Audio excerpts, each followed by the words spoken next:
Your Honours, I would like to start my submissions by making a preliminary comment and then setting out the order in which I intend to discuss the issues.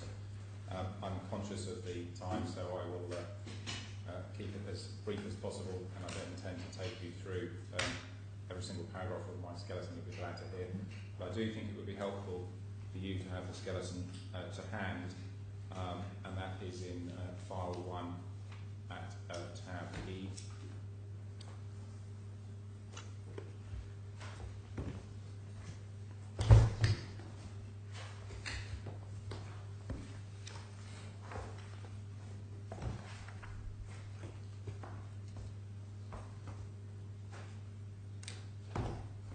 Tab E, sorry. Tab E, Okay. page 62A.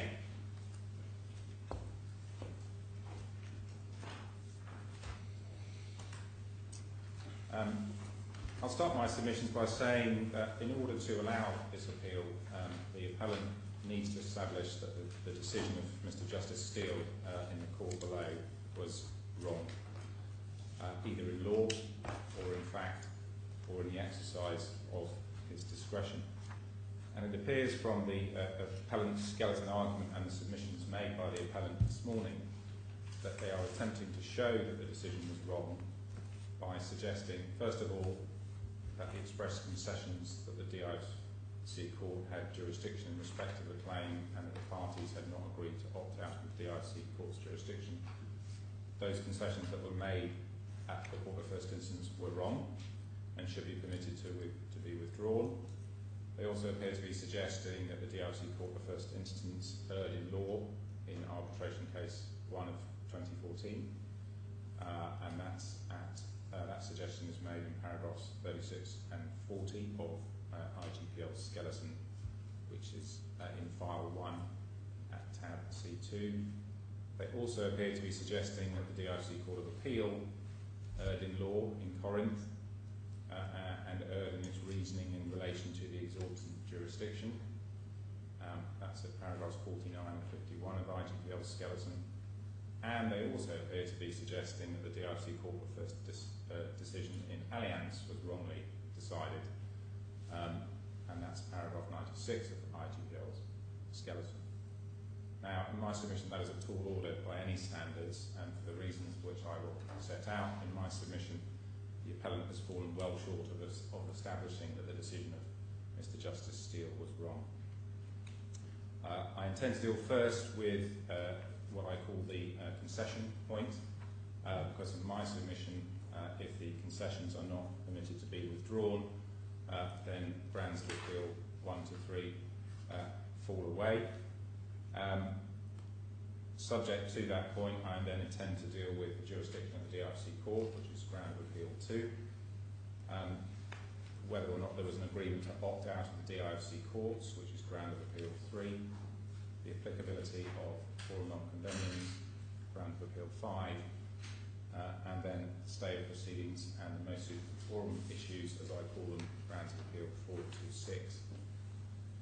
So starting first of all with the concession point, and my submissions on this are at paragraphs 9 to 23 of the skeleton. I should perhaps clarify a point that came up in argument this morning.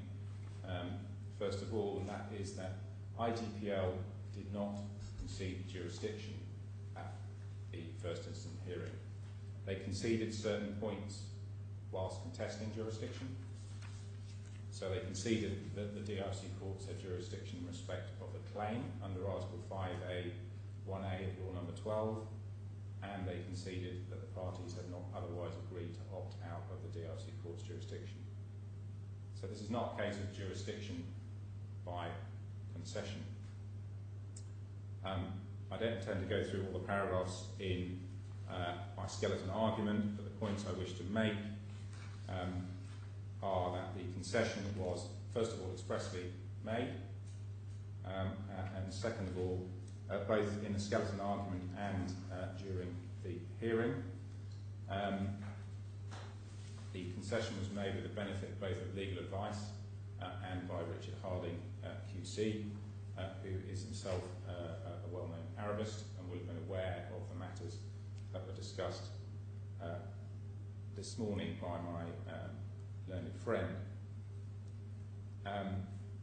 The appellant now seeks to withdraw the concession and run a substantially expanded case on appeal of the application, and my primary position is that the appellant should be precluded from withdrawing the concession as a matter of law, as the concession formed the express basis upon which the application was argued at first instance and determined by the DIFC court, and that is clear from the judgment of Mr. Justice Steele at paragraphs 2 and 3.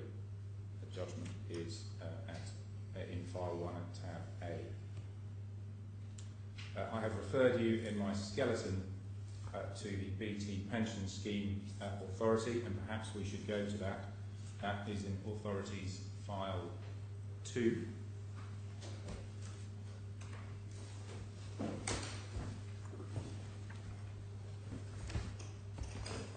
At tab G4.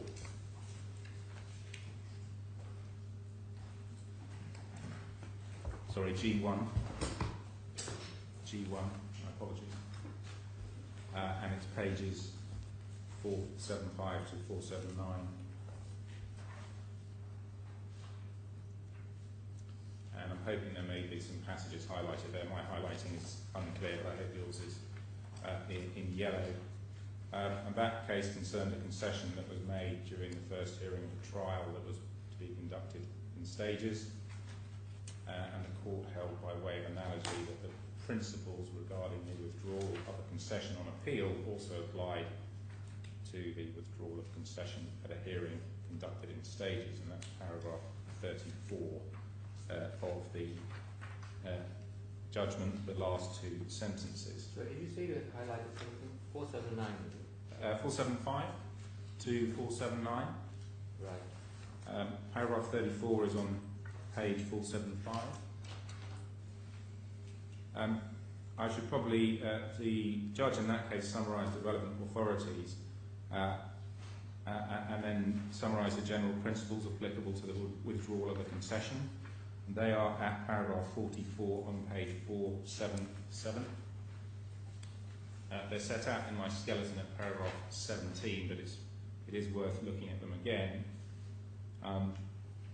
There were 5 main principles that were set out by the judge there. First of all, the resigning party has the burden of establishing that the previously foregone point should be raised. That's at paragraph 44.1. 44.2, it will be harder to raise a point which has been expressly conceded.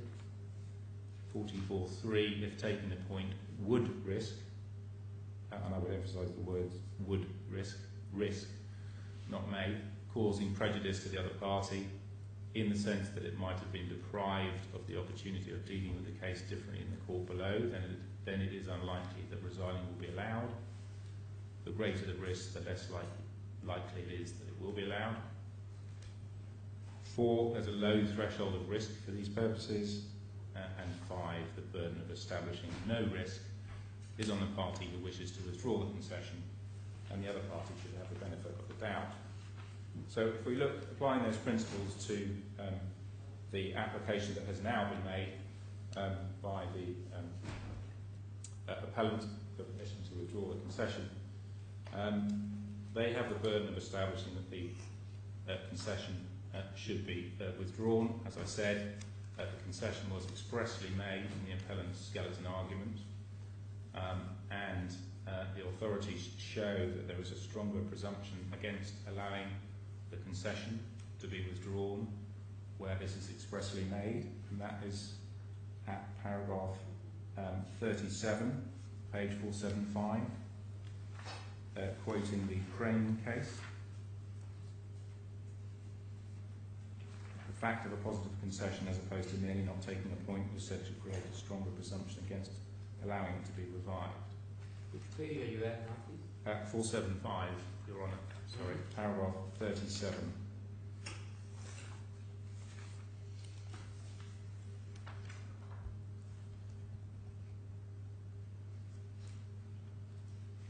And paragraphs, if I can then take you to paragraphs 42 at the bottom of page 476. My apologies, paragraphs 41 and 42 at the bottom of page 476.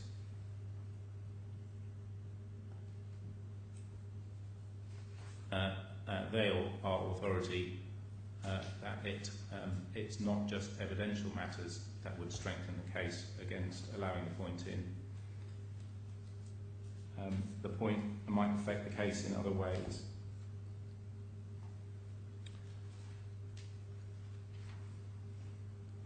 And over the page at the top on page 477, still in paragraph 42, it is apparent from this that clear actual prejudice need not be demonstrated. The risk of prejudice is sufficient.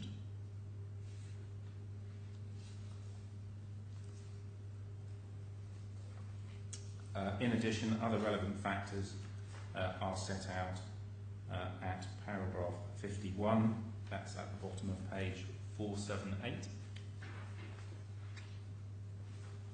In particular, 51 Roman numeral 1.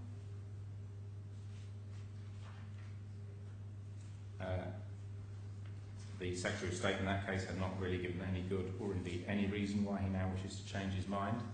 And I submit that is the same position here. The appellant has not given any reason or any good reason why they now wish to change their mind.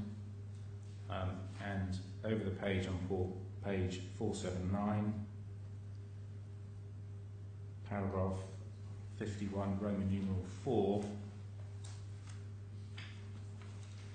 another relevant factor is that the person seeking to withdraw the concession is not some underfunded, underrepresented individual. And that is certainly not the case here, where the company has had the benefit of advice from several firms of solicitors, and at the hearing below had a representation by a Queen's Counsel. So the concession was made by a well-advised corporation.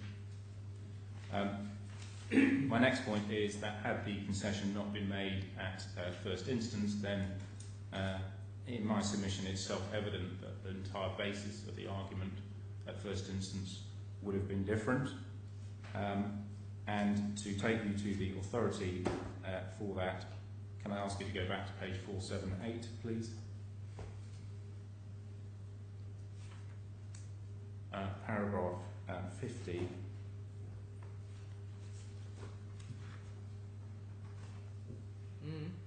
This is highlighted at paragraph 21 of my skeleton argument. The judge there discussed, in that case, where the legal arguments were different, and about halfway down the paragraph,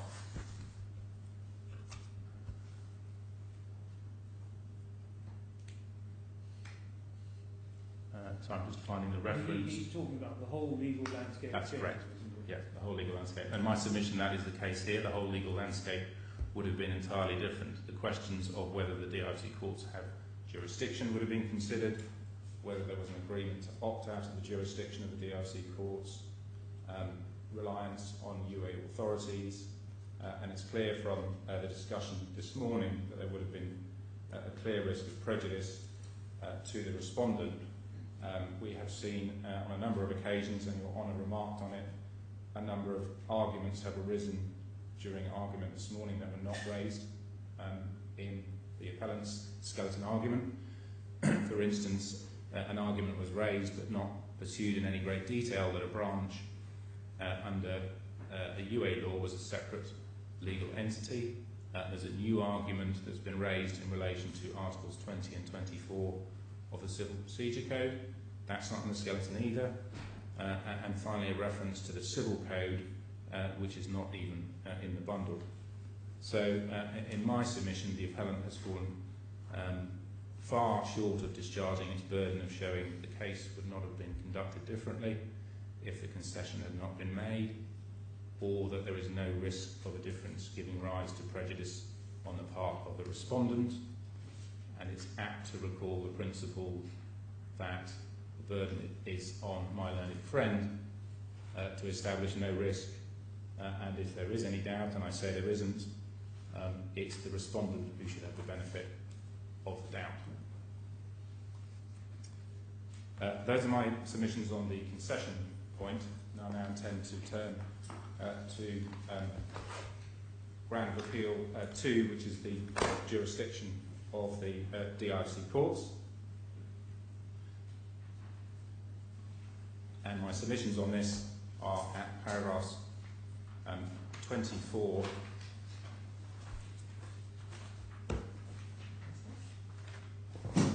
through to 51 of my skeleton.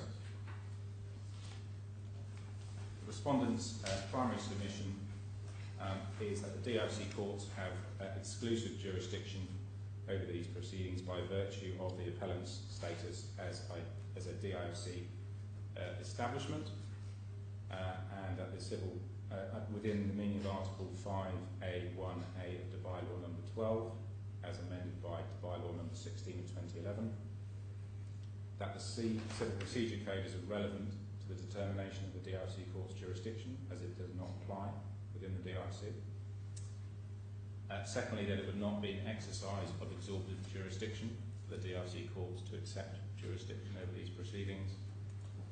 And thirdly, alternatively, even assuming that the CPC is relevant to the DIC court's jurisdiction, which we say it is not, then the Sharjah courts would not have exclusive jurisdiction in any event under the Civil Procedure Code. It has been well established before this court, particularly in the Court of Appeal case of Corinth Pipeworks, that an entity that is a DIC establishment under Article 5A1A of Rule number 12 falls within the first limb of Article 5A1A of Law number 12. If I can take you to the judgment in Corinth, that's Authorities Bundle File 2,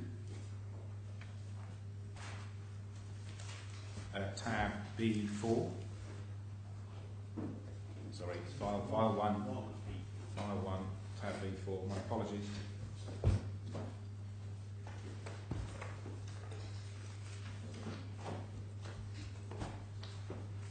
Appeal bundle or authority? Sorry, the Authorities Bundle. Volume? Bundle 1. Bundle 1. Tab B4. B4? B4, yes. Page 145.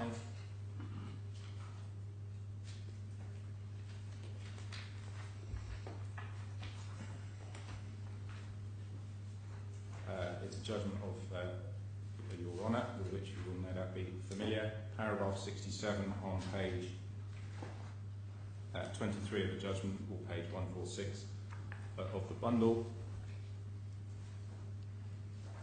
which we say is authority for the proposition that the DIC court should assume exclusive jurisdiction in relation to any claim by an entity, such as the respondent here, which has a branch that is licensed or registered in the DIC, even if the claim did not relate to the actions of the DIC branch. Whilst we are in the judgment, paragraph 67 was expressly, or respectfully I should say, disagreeing with the analysis of the Deputy Chief Justice at paragraph 65 on page 145. That was the analysis by the Deputy Chief Justice at first instance. And paragraph 65 is essentially the argument that the appellant is trying to run in this appeal, to the effect that the entity is only a DIFC centre establishment to the extent that it carries on business or has some connection with the DIFC, and that was roundly rejected by the Court of Appeal. I would also draw your attention to the judgment of Justice Sir John Chadwick in the same case at page 152.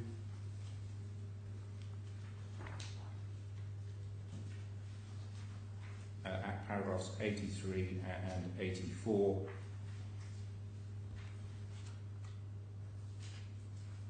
where he builds on that point in particular. He poses the question in paragraph 83 as to whether the jurisdiction gateway of Article 5A1A is restricted to cases where civil or commercial claims are connected with the provision or the conduct by the entity or enterprise identified as the relevant licensed DIFC establishment of financial services or other activities. And then 84, the resounding answer to that question is no.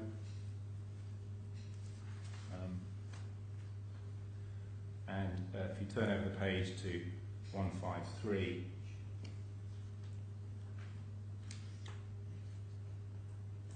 the penultimate sentence starts, once it is shown that the party by or against whom the civil or commercial claim is brought is an entity or enterprise licensed, registered or authorised by the DFSA to provide financial services or to conduct any other activities in accordance with the DIFC laws, the requirement under paragraph A is met.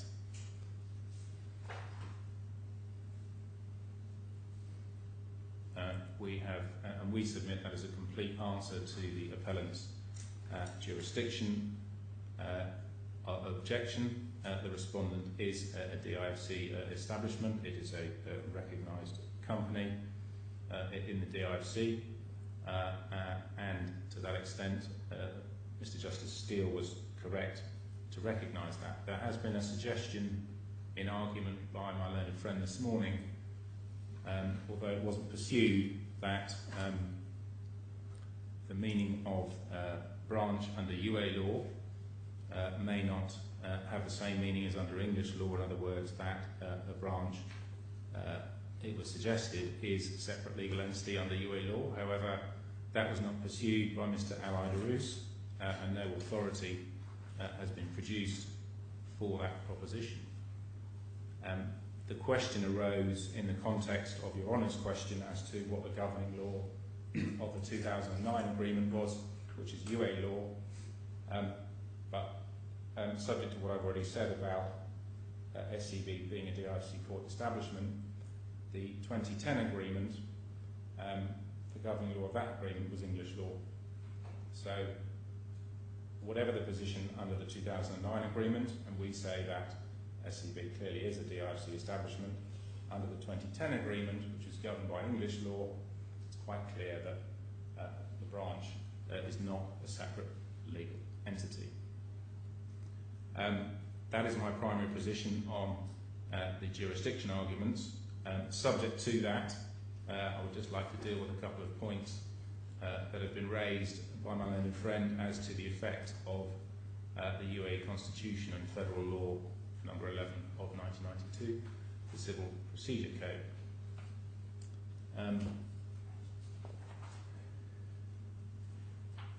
It appears to be suggested by my learned friend that the Civil Procedure Code is a constitutional matter that cannot be contracted out of, and therefore those provisions ought to be taken into account in determining the scope of the DIFC court's jurisdiction.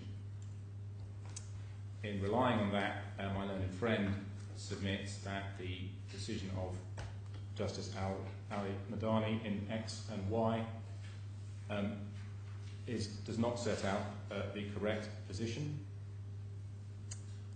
In that decision, which for your reference is in Authorities File 1 at tab B2,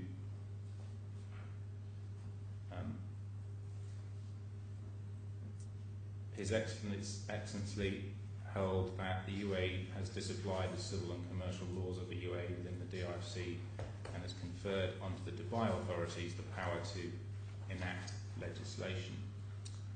And I would submit that is plainly correct and follows from Federal Law number 8, which we looked at this morning. Perhaps I can take that to you to that. That's Authorities File 2.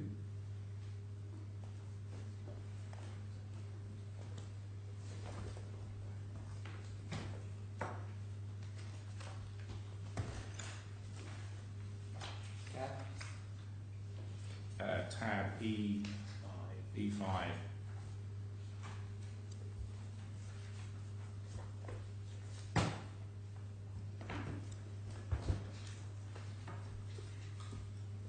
Tab E5, page 430, Article 3.2, which provides that the civil and commercial laws of the UAE shall not apply to the free zones.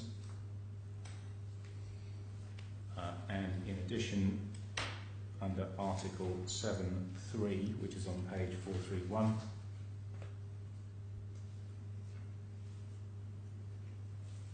power was devolved by the federal government to the Emirates to issue legislation necessary for the conduct of a free zone's activities. So in my submission, the Emirate of Dubai was expressly empowered to pass laws for the conduct of the DIC and to derogate from the UAE civil and commercial procedure laws. So there's no scope for arguing that the conferral of jurisdiction on the DIC courts, as set out in Article 5A1 of Law Number 12, and as interpreted by the DIC Court of Appeal in Corinth, in any way conflicts with the Civil Procedure Code. And it would appear in its own skeleton that the appellant has accepted that the DIFC is intended to have its own commercial and civil laws in accordance with Federal Law Number 8, and the reference in IGPL's skeleton is paragraph 46.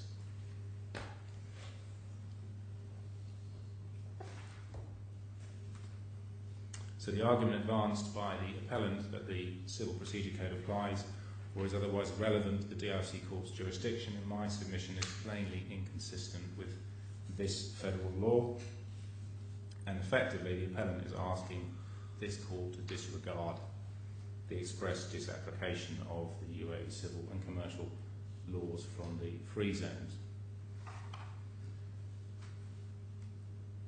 Can I ask you to look at Article 7, Subrule 3 on page 431? Yes. For the purpose of establishing a financial free zone, the relevant emirate may issue regulations necessary for it to perform its activity.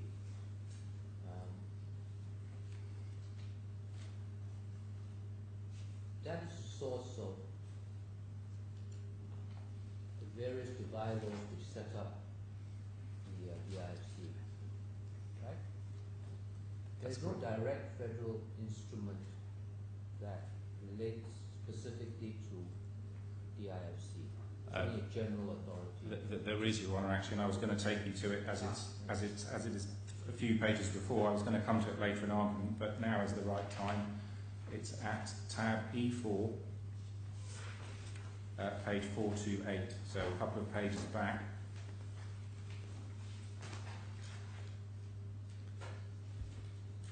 And this is Federal Decree number 35 for the year of 2004, issued by the President of the UAE. You can see in the introduction that it postdates Federal Law number 8, which we were just looking at, and references it, Article 1. The establishment of a financial free zone in the Emirate of Dubai to be named Dubai International Financial Centre. So in my submission, that is contrary to the appellant's position that these courts are a creature of Dubai law. It is clear that these courts are actually a creation, if that is the correct word, of federal law. The actual waterfall is the amendments that were made to the UAE Constitution, then Federal Law number 8 and Federal Decree number 35, and then the Dubai laws that Your Honour has just mentioned. Article 2 refers to the competent authorities. Is the legal authority one of the competent authorities under Article 2? Your Honour, when you say the legal authority, you referring to... The legal authority, which is the authority under which the DIC court is established. I think that Should I call it the judicial authority? I may be giving it the wrong. yes. I mean, I don't. I mean, this is obviously an English translation of the Arabic, and we're all aware that we should be cautious as to the content of the English translation. The suggestion being made is that it may refer to the Dubai government, but I may have to take. I have a local lawyer behind me. I can take some instructions on that. You're right.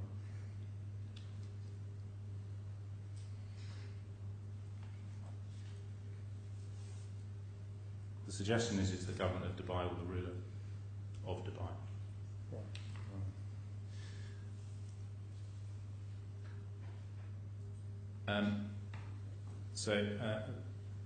I was in the process of describing why the Civil Procedure Code does not apply within the DIFC. One final point on that, the appellant in its skeleton appears to rely on the DIFC court's reasoning in Allianz,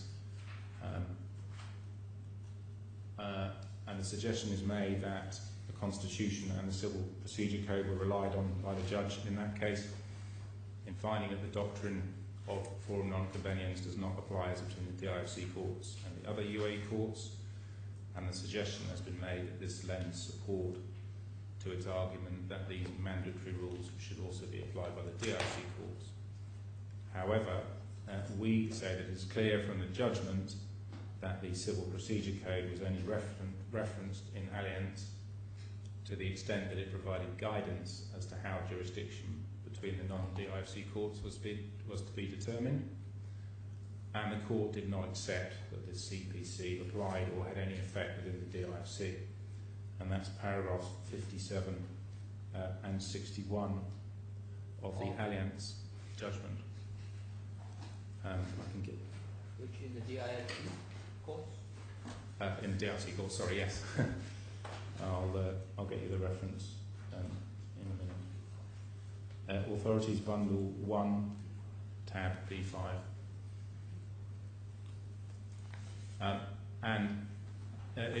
That was right is also apparent from the transcript of the first instance hearing in this matter, where Justice Sir David Steele agreed with the respondent that the decision in Allianz is not authority for the proposition that the Civil Procedure Code applies within the DIFC. And that is clear from the transcript of the hearing, which is at file 2, tab J, pages 426 to 428.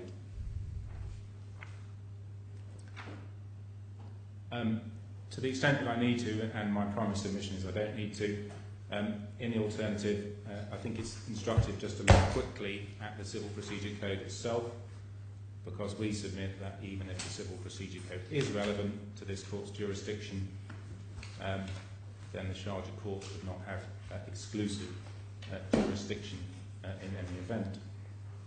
The Civil Procedure Code is in Authorities File 2 at tab E2.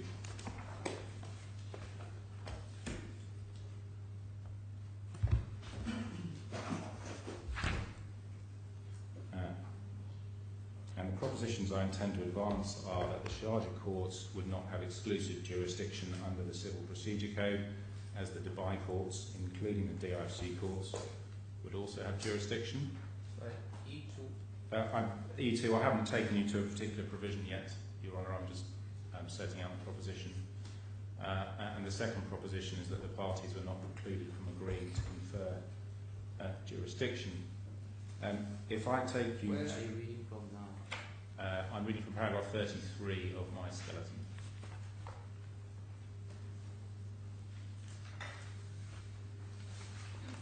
Paragraphs 33 to 40 set out the alternative case. If we turn to page 298, article 31.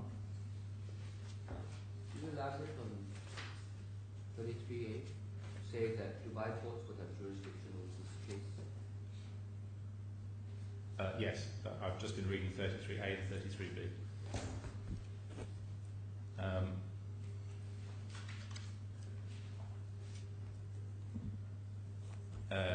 In my submission, the grounds for jurisdiction set out in Article 31 of the CPC are alternative bases for jurisdiction, and therefore it's possible for different UAE courts to have jurisdiction over the same dispute. And we say that in this case, the Dubai courts, including the DIFC courts, would have jurisdiction under Article 31(2) at the bottom of page 298. So at the bottom of page what? Page 2, at the bottom of page 298. E2, I hope we're in Authorities Bundle 2, tab E2. Yeah, what are you showing us? Article 31(2) of the Civil Procedure Code, which provides that an action may be brought before the court within whose area the damage took place in respect of claims for compensation for damage to person or to property. Sorry, how does that apply? And we say that, well, first of all, we say the Civil Procedure Code doesn't apply, but if it does, we say that in this case, the area where the damage took place was Dubai, as on the appellant's own case, and this is paragraph 37 of my skeleton. The counterparty to the agreement was the respondent's Dubai branch, and the loans were advanced from the respondent's Dubai branch. And the respondent's claim is for compensation or damage to its property, in other words, the debt owing by the appellant. We also say that the Dubai courts would have jurisdiction under Article 31(3), which is at the top of page 299.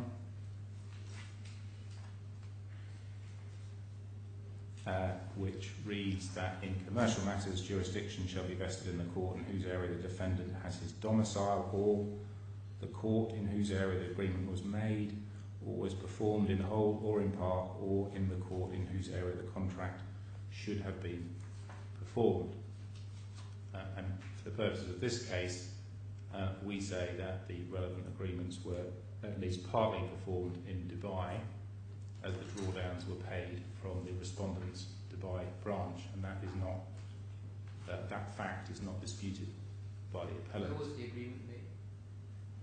The agreement was made.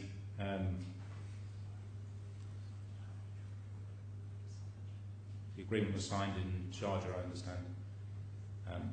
Your Honour. In support of that proposition, that the Dubai courts would have jurisdiction under Article 31(3), we do have an authority from the Dubai Court of Cassation. It's referred to at page 38 of my skeleton, and it is in the same bundle, Authorities File 2. 38 meaning your internal pagination. Page 38 of my skeleton. The skeleton doesn't have a page 38. Oh, unless sorry. I'm mishearing you. Sorry, paragraph 38. Paragraph 38 of my skeleton is the reference of the authority. Yes. The authority itself is in Authorities File 2, tab F3.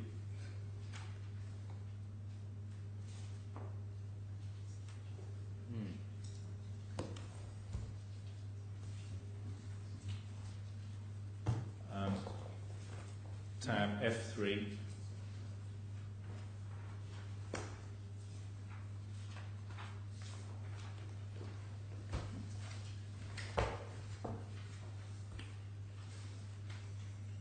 Pages, if we look first at pages 446 and 447.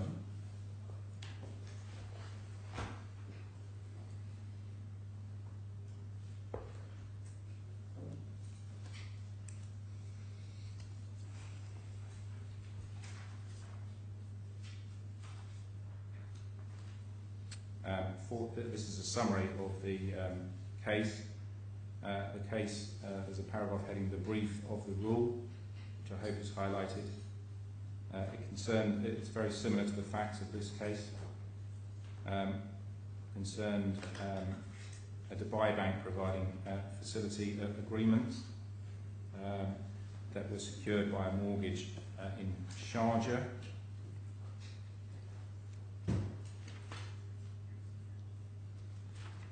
And then the paragraph at the bottom of page 446, the context of the rule reads in the English, whereas it is stated from the documents of the cassation that the litigants have agreed that the bank of name removed, located in the Emirate of Dubai, will provide banking facilities for the challengers for commercial business related to the first challenger, then the jurisdiction shall be vested in Dubai courts. This is not to be affected by the bank application to apply mortgage upon real estates located inside the Emirate of Sharjah. So not all domestic litigation in the UAE is pigeonholed into particular emirates. That was the picture that we were getting. That's my suggestion, Alex. Your Honour. And perhaps if we look at You're pages... saying that there can be concurrent jurisdiction in the two courts. That's correct. Each of whom will claim that they are exclusive. That's a possibility. And so then you have to go to the USC. That's correct. You would think that they have to go more often than they have. I also agree with that, Your Honour. Yep. I'll come on to it. Just before you go, if I could ask you this. These provisions which you point to in the CPC for the proposition that the federal court would not have exclusive jurisdiction, but rather the Dubai courts may also have jurisdiction. The Sharjah court wouldn't have exclusive jurisdiction. I'm so sorry, the Sharjah court, although it's been submitted in one sense that that's a federal court. You don't contend that in the civil code the expression the Dubai courts or the courts of Dubai in these particular articles includes the DIFC court? I'm not sure where the expression the Dubai court appears in the civil. Are you talking about the civil procedure code? Yes. I've not seen a reference to the Dubai courts in the civil procedure code. Let me just let's look at sub 3 of Article 31. Commercial matters jurisdiction should be vested in the court in whose area the defendant has his domicile, or the court in whose area the agreement was made or was performed in whole or in part. Now, I thought I heard you say that it's your case it was performed in part, at least in Dubai, not in the DIFC. Well, yes, we say it was performed in Dubai, but if we have, this is our alternative case, if jurisdiction is given to, and I was coming on to that submission, to the Dubai courts, under these provisions we say that the DIFC courts would have exclusive jurisdiction. That's because of the contract. Your claim is based on... and we say any contest of jurisdiction, if that's the right word to put it, between the Dubai courts and the DIFC courts, and I think the appellant has accepted this, certainly that at first instance the DIFC court's jurisdiction is exclusive.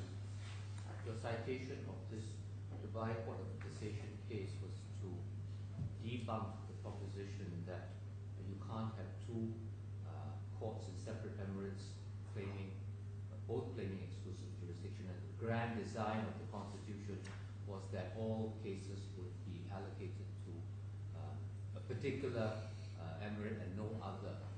So you're demonstrating that that's not the case, as I understand it.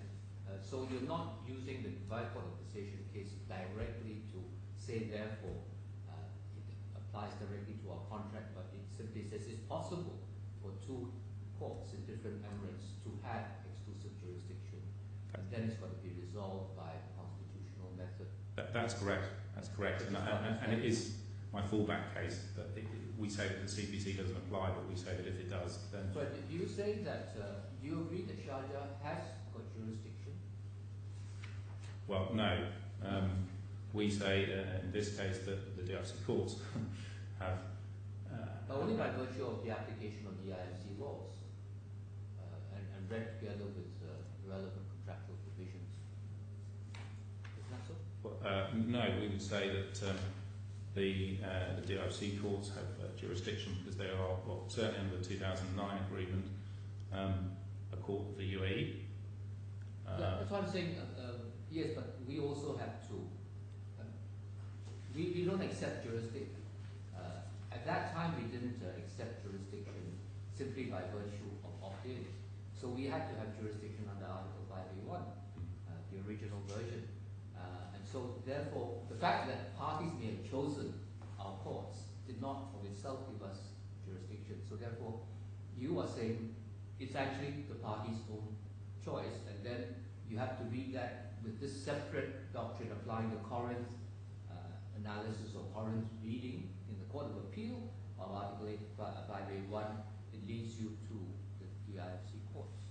That's correct, Your Honour. And I say, I mean, if there was never any conflict of jurisdiction between, for example, the Dubai courts and the Sharjah courts, then the Union Supreme Court provisions would be odious, would be of no use. But why do you say that the court of the DIFC court has exclusive jurisdiction to the point that it excludes the jurisdiction of Sharjah? I'm not saying that. I'm saying that once jurisdiction has been established, well, first of all, I'm saying that once jurisdiction has been established under the Civil Procedure Code for the Dubai courts, and I think the appellant accepts this in his skeleton argument, that the DIFC court's jurisdiction under Article 5A1 is exclusive.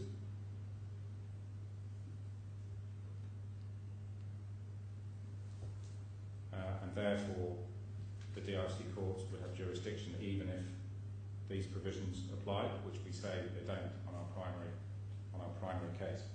Just forgive me, as has been remarked, I'm new to the jurisdiction. I don't quite follow why you say that step in your reasoning as to why you say that the DIFC court would have exclusive jurisdiction. Can you repeat the submission? Sure. So this part of my skeleton argument is dealing with even if the Civil Procedure Code applies, the Dubai courts would have jurisdiction over the dispute. And then, as regards any contest, if that's the right word, of jurisdiction between the Dubai courts and the DIFC courts, the DIFC court's jurisdiction is exclusive. And that, if it helps, that was discussed in the hearing below, and I can take you to the transcript where that was discussed with Justice Steele, and that is tab J in file 2. Appeal bundle file 2. Appeal bundle file 2. Yeah. That's the one that takes up most of the week. It's the biggest one. It's one with the agreements in it. What's the tab again, please? Tab J. Tab J, yeah.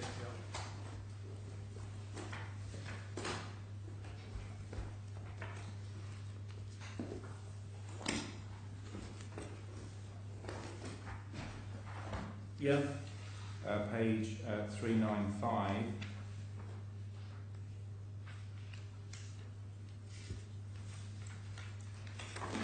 Yeah. And in the middle of the page there, this is counsel for the appellant discussing a quotation from the Chief Justice in Corinth.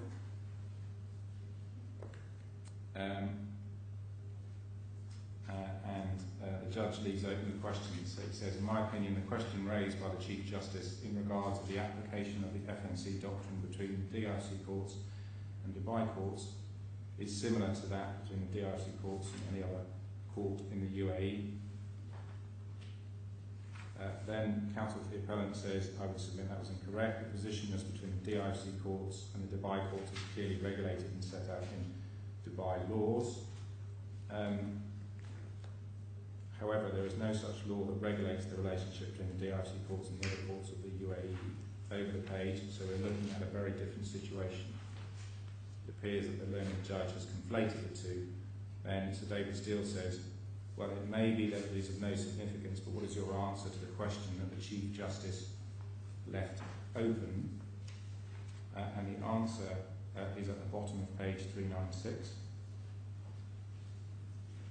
My answer to that question is that it is for Dubai to allocate jurisdiction as between its courts. So insofar as the DIFC law gives exclusive jurisdiction to this court in relation to any dispute, then it cannot be sensibly argued that the Dubai courts should apply.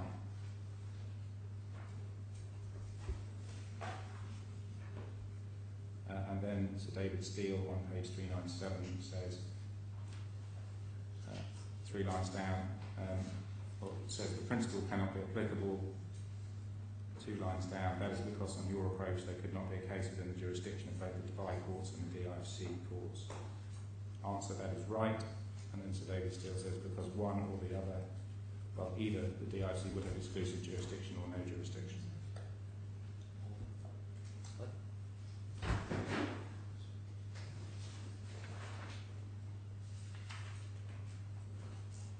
As I say, this is my alternative case, and the reason for going to the authority was to demonstrate that under the Civil Procedure Code, it does apply, the Sharjah courts would not have exclusive jurisdiction.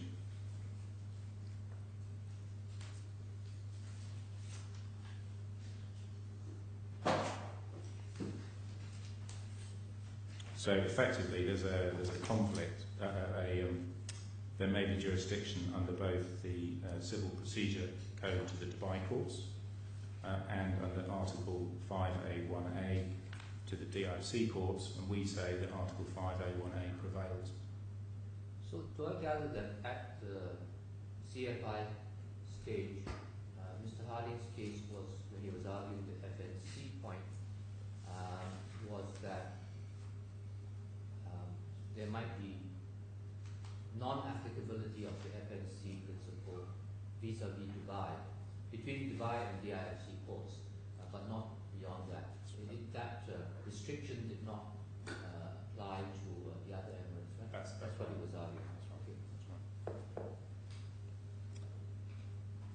That's right.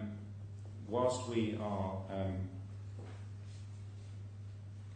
in the Civil Procedure Code, perhaps I should deal with the new point that was raised this morning by my learned friend in relation to Article 20 of the Civil Procedure Code, which is at page 296. Right, 296 of? 296 of tab E2. Sorry, we're in the Authorities Bundle 2. So the same volume as the transcript? That's, no, sorry, it's an Authorities Bundle. Authorities Bundle 2. Ah, okay.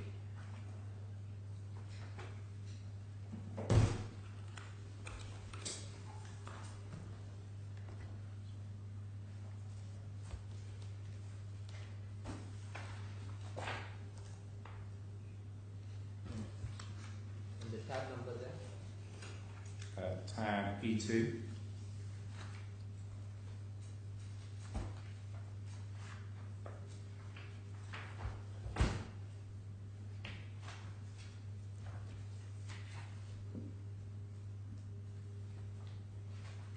CPC, this is the section of the CPC that was referred to this morning. It has not been referred to in the skeleton argument.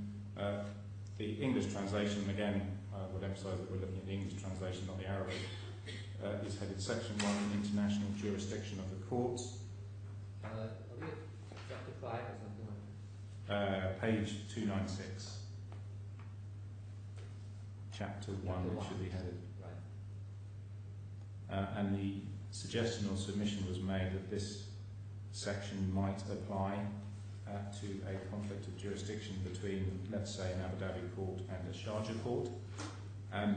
No particular authority was provided for that proposition, and in my submission, although we've not obviously had time to deal with it because it wasn't foreshadowed in the skeleton, the wording of the section clearly does not only applies to international jurisdiction. In other words, where, as we see from Article 20, there's a reference to claims brought against foreigners having a domicile or place of residence in the state. The wording is the state. I understand from my local lawyer sitting behind me that the translation of this provision in the Arabic also refers to the state, and the international jurisdiction. The state means UAE or an emirate? It means UAE. Thank you. So we submit that is does not apply, and even if it did, again under Article 21(3), the Dubai courts would have jurisdiction. Is the translation in Article 20 correct when it says brought against foreigners having a domicile of place of residence, or should it be a domicile or a place of residence? I suspect it should be all. I suspect it should be all.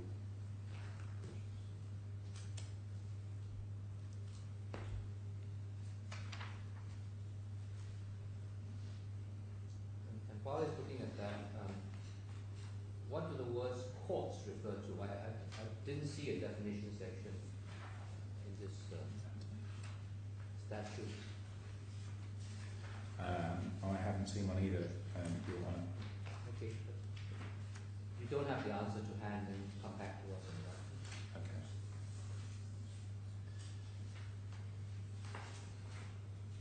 Okay. Perhaps if we go back to my skeleton.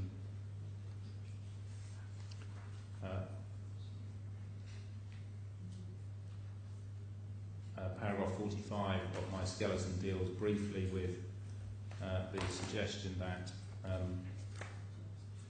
the jurisdiction of the Sharjah courts has been engaged.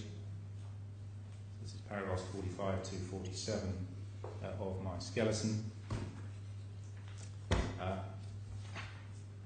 At paragraph 46, we say that the appellant has commenced proceedings in the Sharjah courts.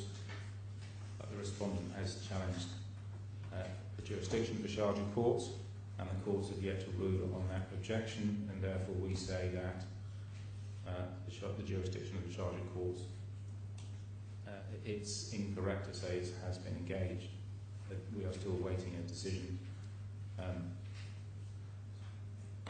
on that point. So the effect of 47, paragraph 47 of the skeleton, Yes. is your position is that it really doesn't matter from our point of view what the Sharjah courts do. We just go along and apply our law, and if it happens to conflict, so be it. And Then you go off to the. then they go off to the gods in the US.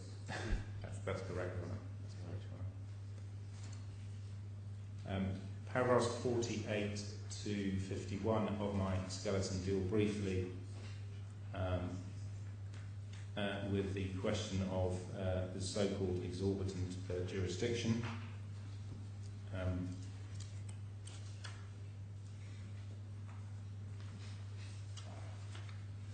And it's a point that Your Honour made this morning, particularly I make it at paragraph 50 of my skeleton.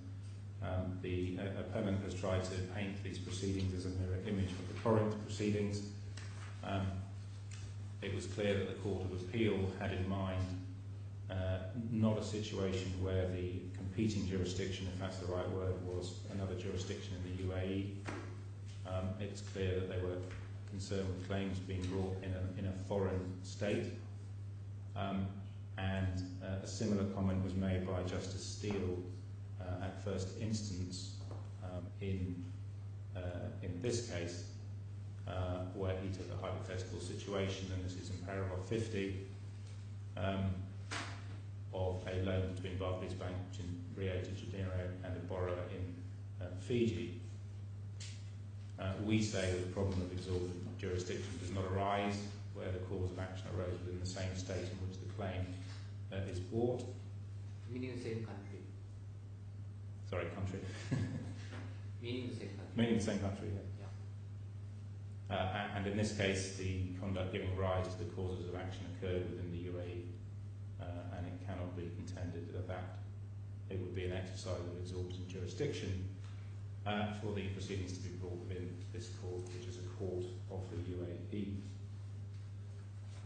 Perhaps if I move on to the third ground of appeal, which I've had an agreement to opt out of the DIFC court's jurisdiction. and it's our submission that the parties' agreement to submit to the jurisdiction of the courts of the UAE and the Dubai courts, and those are the phrases used. Courts of the UAE is the phrase used in the 2009 loan agreement. The Dubai courts is the phrase used in the share pledge. You may recall that the 2010 loan agreement refers to the courts of England. Or SCB's election to the courts of another competent jurisdiction should be interpreted as an agreement to submit to the jurisdiction of the DIFC courts. The position on that is set out at paragraphs 52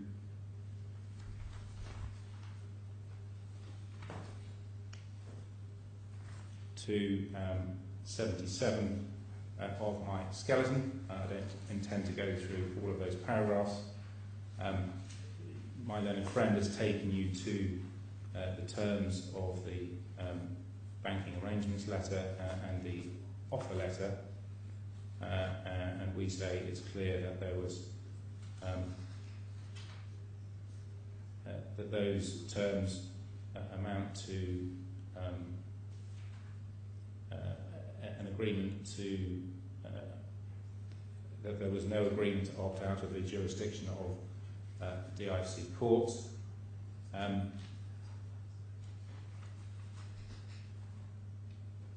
The jurisdiction agreements, in summary, are summarised at paragraph 58 of my skeleton, 58A, B and C. 58 was it? 58A, B and C.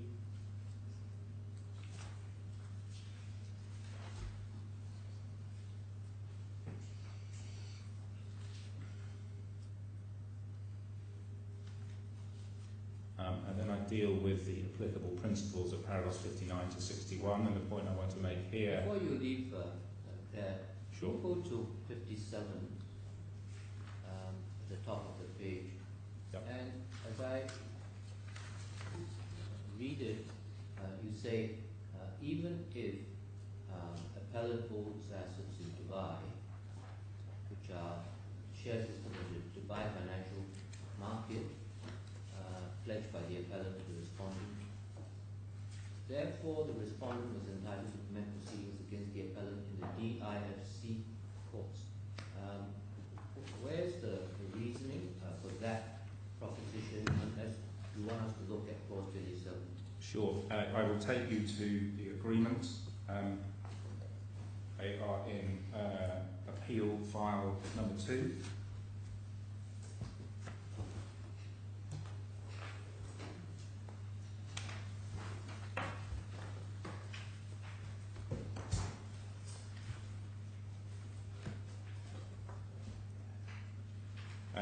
There's actually 2 versions, same versions of the agreement in the same bundle, which might explain why the bundle is so large. Tab I3, tab I for Ian 3. I3. I3, yep.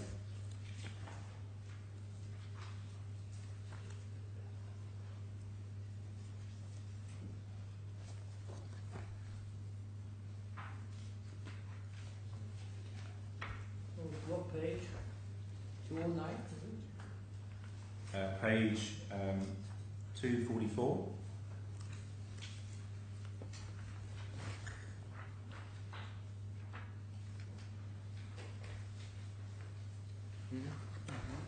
That is the banking arrangements letter. And if you go to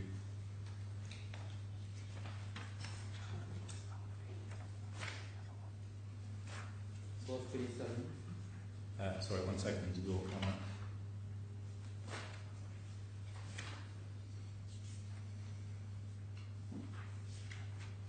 that. My point at paragraph 57 of the skeleton is dealing with the alternative construction of the general terms of the BAL that has been put forward by the appellant. To do that, I need to take you to page 235 of the same tab,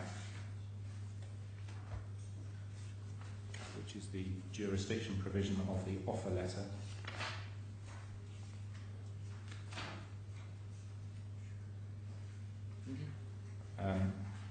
Paragraph 27(1)(a) says, subject to clause B below, unless a finance document provides otherwise, each borrower submits to the exclusive jurisdiction of the courts of the UAE. Paragraph B says, notwithstanding subclause A above, the bank shall not be prevented from taking proceedings relating to a dispute in the courts of any other jurisdiction where any asset of an obligor may be located. Now, there's a difference of opinion between us and the appellant as to the construction of this agreement, because 27(1)(a) says subject to subclause B below, unless a finance document provides otherwise, and we submit that the banking arrangements letter, which I think it is not disputed by the appellant, is a finance document, does provide otherwise, and that is at page 248. While you are at Article 37.1a,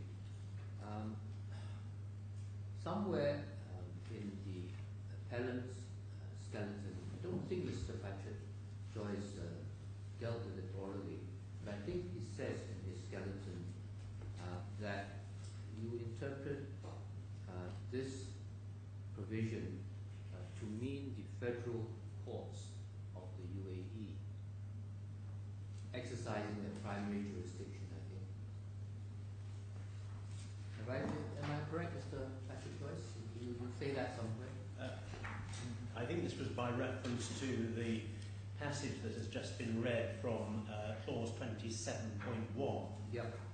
And that certainly does, to use the very wording, talk about submission to the exclusive jurisdiction of the courts of the United Arab Emirates. Yep. And So that all feeds, that is the point, you're absolutely right on it, and that feeds into the Sharjah courts, being the courts of the United Arab Emirates because they are part of the federal judicial authority, whereas the courts of Dubai are part of the Dubai judicial authority. So that's how it fits together. Okay. I was taking you to...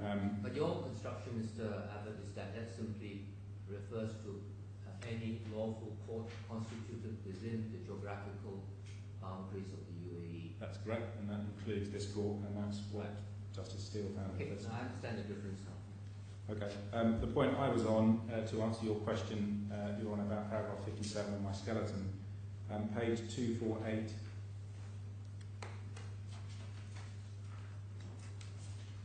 Of tab I3, these are the general terms attached to the banking arrangements letter, which I think it is accepted by my learned friend is a finance document. Clause 11 says the bank and the borrower agree to submitting to the jurisdiction of the courts of the UAE. The bank may, at its option, elect to commence proceedings in the courts of other jurisdictions, and the borrower hereby agrees in such case to submit to the jurisdiction of such courts. And we say that trumps the provisions of clause 27(1)(a) and b on page 235, in particular 27(1)(b), because we say that is a finance document that provides otherwise.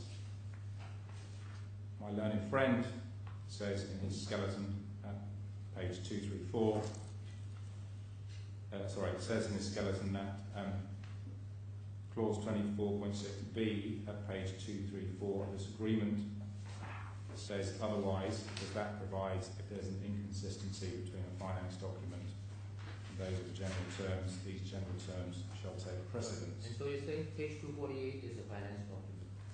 That's correct. Which trumps the prima facie meaning of 27.18. That's correct. But we say even if that is not correct, and the opt-out was to a court in any other jurisdiction where any asset of an obligor may be located, that allows us to commence proceedings in the DIFC courts because IGPL has shares on the Dubai financial market. So therefore, IGPL has, which are secured to the bank. That's right. It has assets in Dubai, That's but correct. not in DIFC. That's why I took No, that's correct, Your Honour. It's in Dubai. It's the same argument I was discussing earlier. We say that once you get into Dubai, then the jurisdiction. Which courts to go to in Dubai, you mean?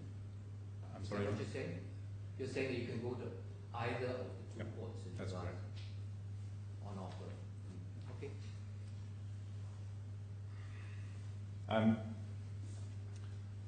conscious of time, Your Honour. Moving on, just to finish off my submissions on this section, the applicable principles are set out at paragraphs 59 to 61, and the key issue to draw from that is that the legal burden rests on my friend, who to assert that the parties have contracted out of the jurisdiction of the DIFC courts. And at paragraph 60, there's authority from the Court of First Instance in the Talene case that there must be some compelling context in order to support an argument that the parties intended to opt out of the jurisdiction of the DIFC courts.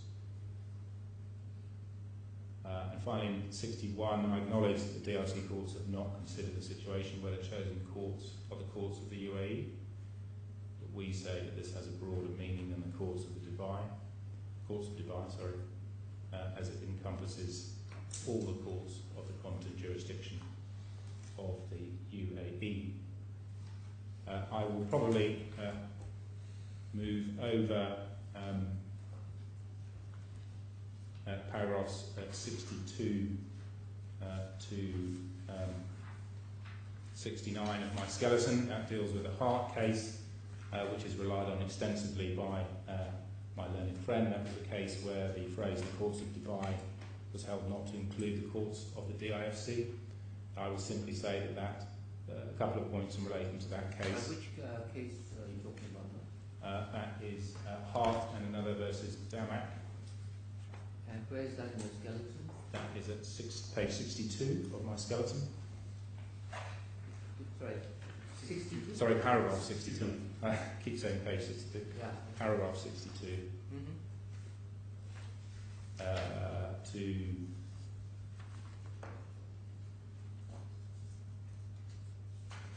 65. That was a case where the jurisdiction clause did not have an opt-out provision. Where's Hart and the Mac? That's Authorities File B1, tab B1.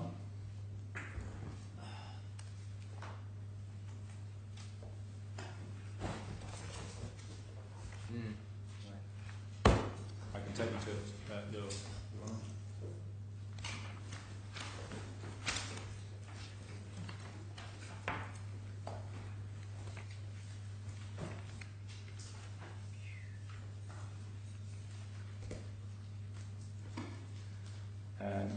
If we look at page 95,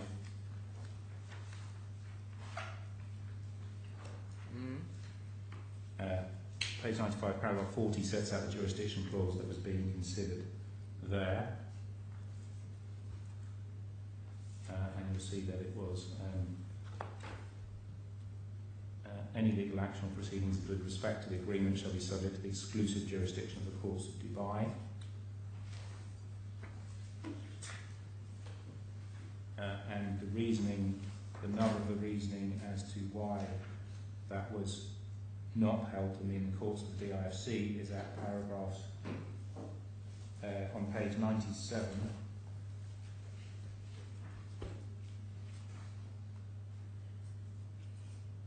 Where's the wording of the actual provision that was being construed by John?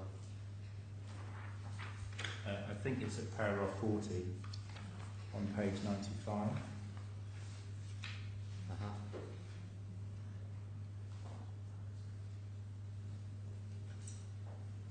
Courts of Dubai. Right, thank you. And the reasoning is at page 97, paragraph 59.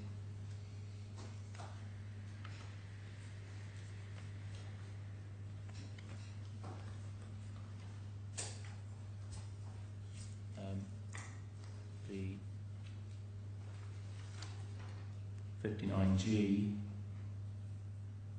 the second defendant, sorry, the first defendant in that case was a centre establishment, but there were no allegations made against the first defendant, and it was also a relevant factor in that case.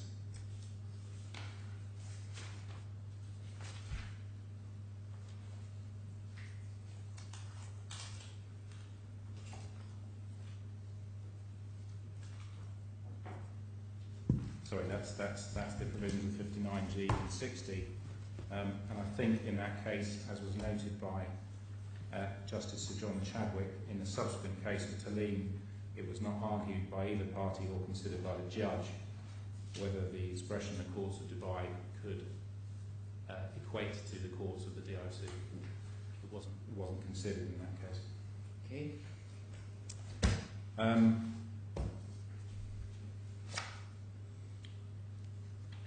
I should perhaps draw your attention to paragraph 65 of my skeleton, which quotes the National Bonds Authority to the effect that there is a claims that fall within the exclusive jurisdiction of the DIC courts led to a very strong inference that the parties intended the expression of the courts of Dubai to mean the DIC courts and not the non-DIC courts. And you will recall that the share pledge in this case refers to the non-exclusive jurisdiction of the courts of Dubai.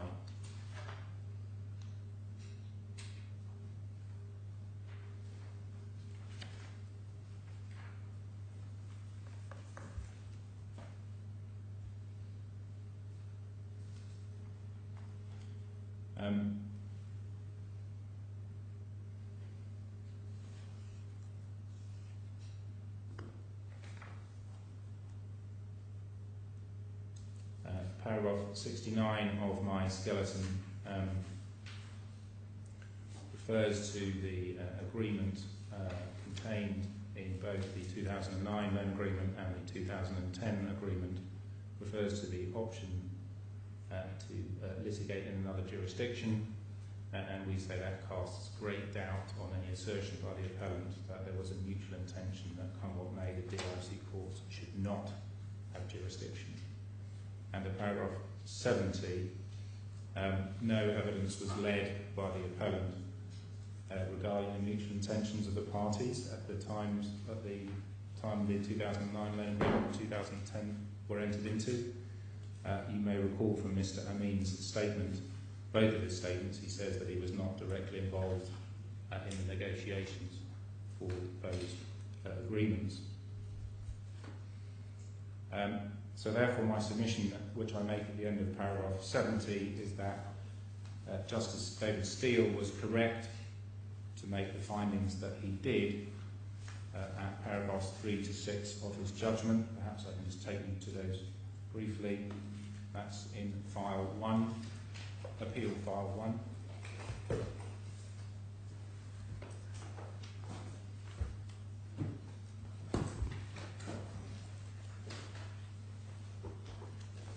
Tab A.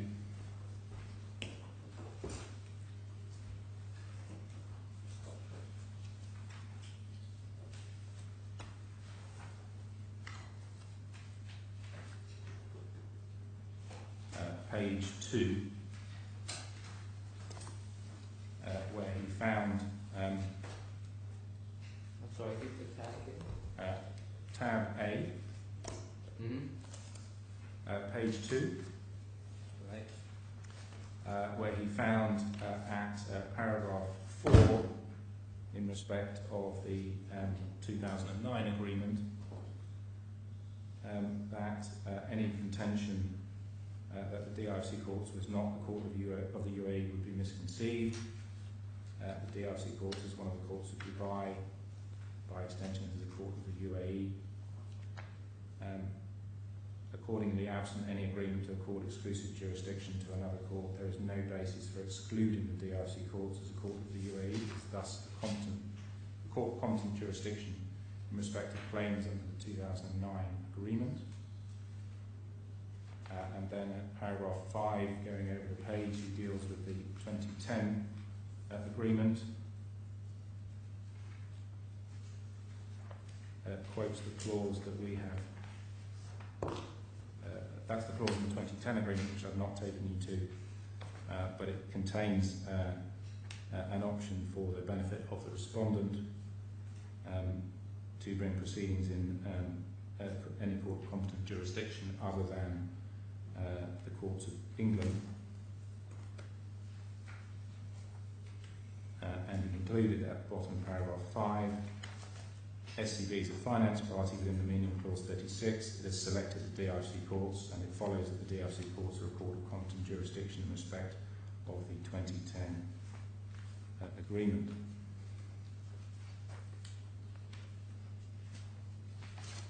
And in paragraph 6, he refers to the provisions of the share pledge.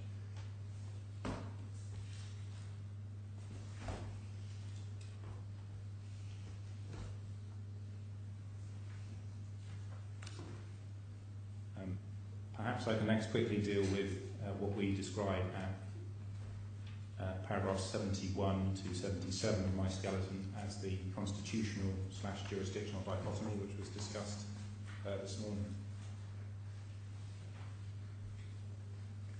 And the appellant has made the contention in its skeleton that the DRC courts are a court of the UAE for constitutional purposes, but not necessarily a court of the UAE for jurisdictional purposes. 73 addresses paragraph 73 addresses the point that I took you to earlier, that the factual premise of the appellant's contention that the DRC was created right to by law is incorrect in our submission under Federal Decree number 35 of 2004, which I've taken you to. That clearly provided for the establishment of the DIFC.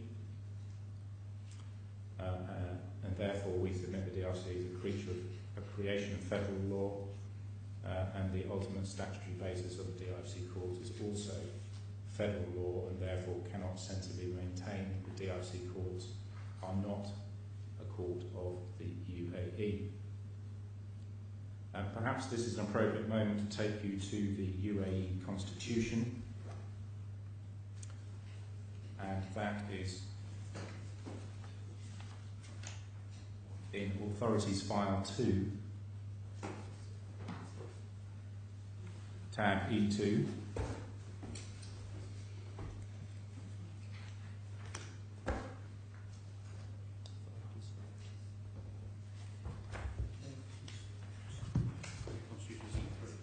Sorry, E3, I'm being corrected, thank you.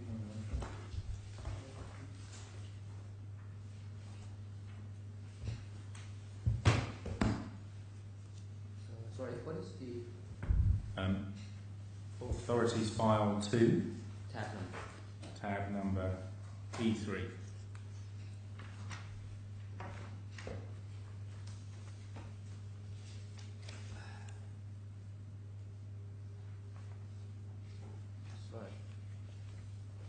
Did you say E3? E3, yes, E3. Yes, the Constitution on it. And at page 414, my learned friend, I think it was Mr. Idories in fact, discussed Article 102, which is on page 414 and 415, and I think it was stated that Article 102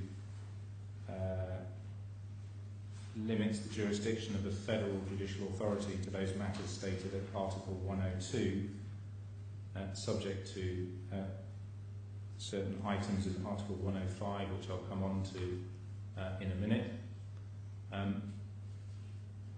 The argument seems to be that as certain emirates, including the Sharjah courts, have transferred their local judicial power to the federal judicial authority in accordance with Article 105, which is on page 415. The Sharjah courts are the courts of the UAE, and that it is said, in contrast, other emirates such as Dubai have retained their local judicial power, and on that basis the Dubai courts are not courts of the UAE because they did not transfer power under Article 105 of the UAE Constitution. But we say that's not a proper reading of Article 105 of the UAE Constitution. Article 105 reads, all or part of the jurisdiction assigned to the local judicial authorities in accordance with the preceding article Constitution, there may be translation error, may be transferred by union law issued at the request of the emirate concerned to the union primary tribunals, which I understand means the federal judicial authority.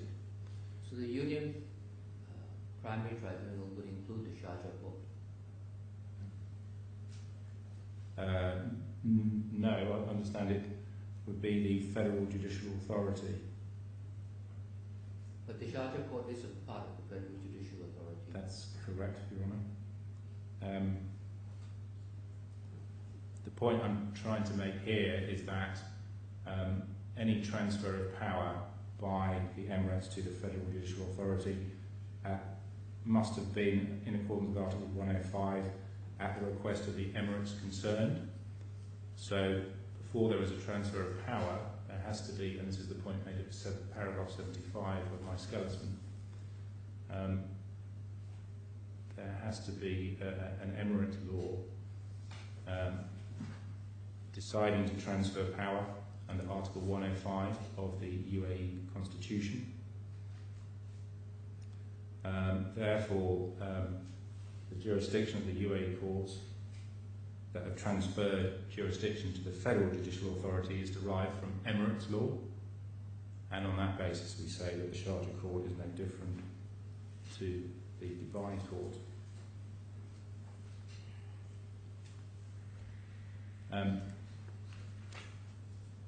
Paragraph 76, we say that the federal judicial authority jurisdiction is limited to those matters in Article 102, and those matters are not matters that are in dispute in this matter, and therefore the parties could not have intended the expression of the courts of the UAE to mean the courts exercising the federal judicial authority.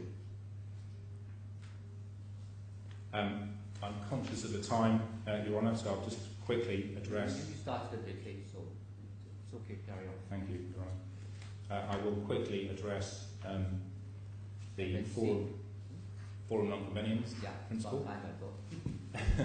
And then the quick word on suitable forum. We submit that the doctrine of forum non-convenience does not apply where the only alternative forum to the DIFC courts is another UAE court, and that the decision in Allianz was plainly correct. And we say that is a complete answer to the appellant's contention. Paragraph 17, this is dealt with at paragraph 78 to 83 of my skeleton. You'll see at paragraph 79 that the decision was approved by Justice Sir David Steele at first instance, noting that it was decided by a UAE judge and therefore deserved all the more respect. The appellant has suggested in his skeleton argument and in argument today that Allianz was wrongly decided and attempts to distinguish the facts of that case from this case. We say that the difference is, well, first of all, we're dealing with a legal principle here, and second of all, if there are factual differences, they are not that great.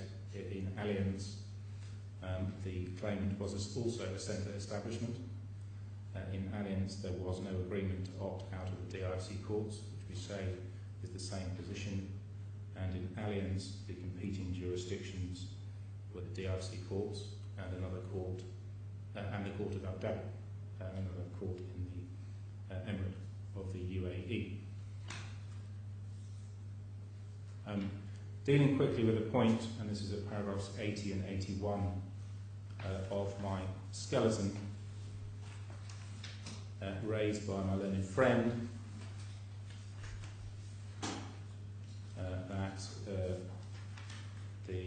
doctrine of forum non-conveniens has been held to apply between the courts of England and Wales, which are different courts within the same state. We say that is correct for the court that is authority to that effect. We say that there are important factors, and they're set out at paragraph 81 of my skeleton, to differentiate the position within the UAE. First of all, there's a system of federal law applied throughout the UAE, except, of course, for the disapplication of commercial and civil laws and free zones in this court. By contrast, the same law is not applied in Scotland and in England and Wales. Secondly, the DRC courts are currently, I should say, the only common law jurisdiction in the UAE Federation where the rest of the legal system is a civil law system, and it would therefore, in my submission, produce at the very least incoherence for the DRC courts to apply the doctrine of forum non-conveniens when none of the alternative fora would apply that doctrine, and the force of that submission was recognised by Justice Steele at first instance, and the quotation is at paragraph 81b of my skeleton,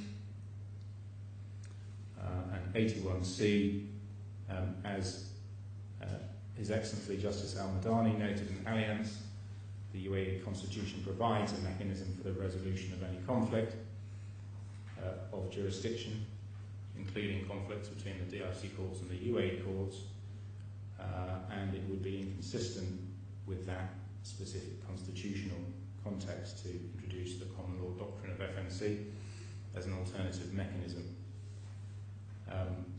and it would seem to render Article 99 of the Constitution little room to operate. Well, do you put it as shortly as this, that either the DIFC court in this matter has exclusive jurisdiction, in which case FNC doesn't apply, or if within the UAE there is another court that could be a competing jurisdiction, then it is for the Union Supreme Court to decide between those two jurisdictions without any reference to FNC. That's correct. That's correct.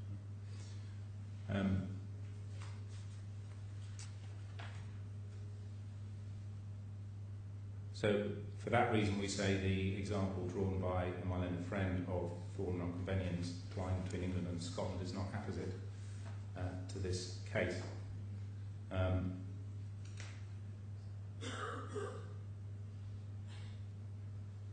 And the appellant at paragraph 83 of my skeleton has not put forward the reason as to why the doctrine of forum non-conveniens should not be disapplied across the entire UAE as opposed to being limited to Dubai. Just quickly, paragraphs 84 to 86 deal with the position where the parties have contractually agreed the jurisdiction of the court. There's an authority cited at paragraph 85 of Dicey and Morris that provides that if a claim is brought in contravention of an express agreement on jurisdiction, then the claimant needs to show strong reasons, certainly more than why the other forum is more appropriate, and in my submission there is therefore a higher burden to discharge the forum non-conveniens test in this case because the parties have agreed to confer jurisdiction on the DIFC courts. Finally, final grounds of appeal 4 and 5, stay of proceedings and most suitable forum dealt with paragraphs 87 to 92 of my skeleton. The appellant has not advanced any cogent reasons why there should be a stay of the proceedings based on public policy or public order. The appellant is instead asking this court to import notions of public order or public policy that are applicable in other jurisdiction, and we say there's no reason in principle why the DIFC court should stay the proceedings on those grounds. And my final submission at paragraphs 90 to 92 is on the alternative basis that even if, contrary to what we say, the doctrine of forum non-conveniens applies, the burden is on the appellant to show that another forum is clearly and distinctly more appropriate to the DIFC courts. And in my submission, it is not the case that the courts of Sharjah are clearly or distinctly more appropriate. And the reasons for saying that are set out in paragraph 91 of my skeleton. In particular, the governing law of loan agreements. One in particular is English law. The relevant agreements are in English. 91D, 2009 agreement, 2010 agreement, both give the respondent an option to bring proceedings in other courts. E, which is a submission that was picked up on by Justice Steele in his reasons, and perhaps I can take you back to that. That's Appeal File 1.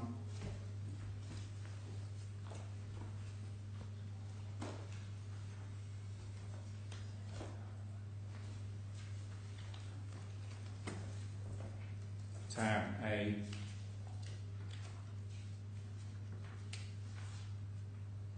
Paragraph 19, where Justice Steele found that paragraph 19A. The authority funded? Sorry, no, Appeal Bundle 1. Yes. Tab A. Sorry, tab A. Tab A, yes. Paragraph 19. Dealing with the alternative case, because he found that FNC didn't apply, but in the event that it did, 19A, Justice Steele says it's obviously desirable that the disputes arising from the two loan agreements and the share pledge are heard in the same place. Although Sharjah is an emirate within the UAE, the DIFC courts are no less within the scope of potential for under the terms of the 2009 agreement. Further, going over the page, Sharjah was not selected by SEB as an alternative to English jurisdiction under the 2010 loan agreement, and Sharjah was not an agreed forum under the share pledge agreement. The only forum satisfying jurisdictional requirements of all three contracts are the courts of Dubai. And we say that the fact that the appellant's place of business is in Sharjah is relevant, only a few kilometres down the road. So we therefore say that the learned judge did not in the exercise of his discretion. Is there any evidence as to what was the common language of communication between the litigants in this case?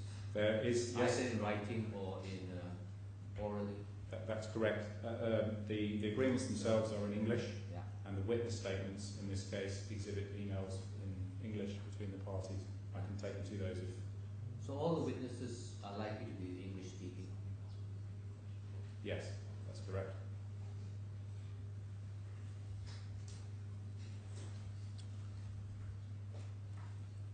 So, in summary, in my submission, the appellant has failed to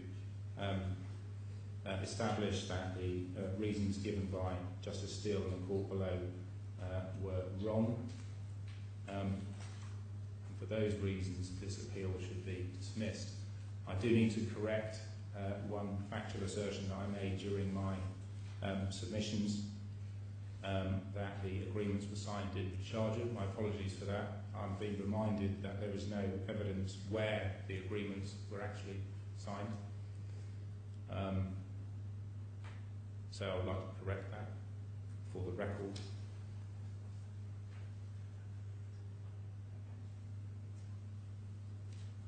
But even under UAE law, presumably the contract is when the offer is accepted.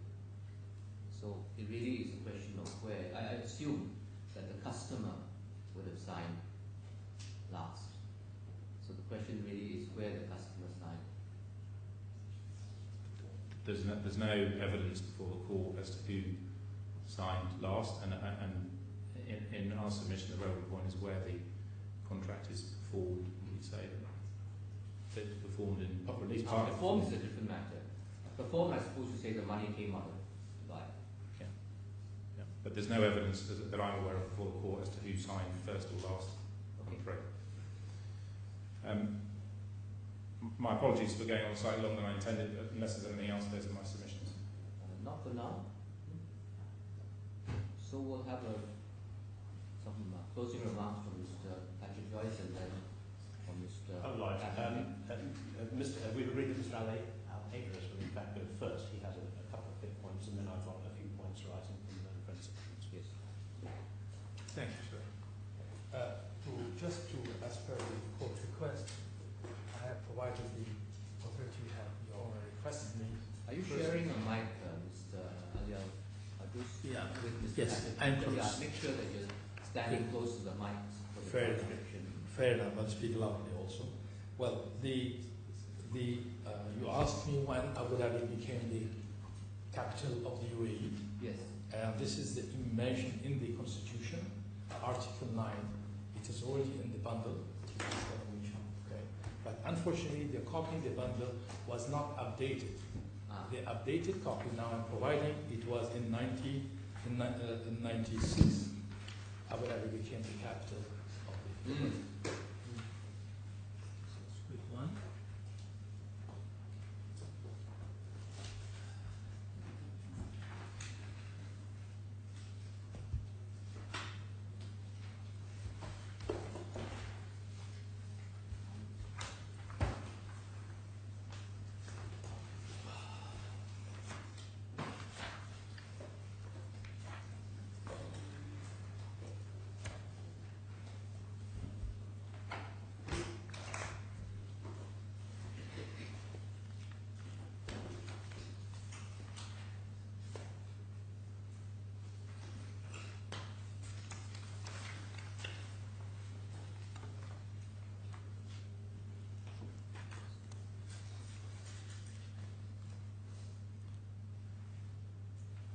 Yes. Yeah.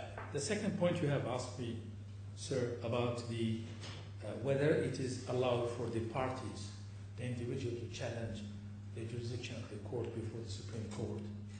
Well, the answer is yes. Under this is under Federal Law number 10 of 1973. It is included in the bundle. It is in E6. Please tap E6. And I'm referring to Part B. This is the law establishing the Supreme Court and how it's operates. And it is taking us to Article 60 of the law. 50 or 60? 60. Thank you. 60.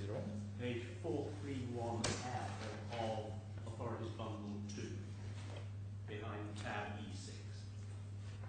431L. 431L. Yes.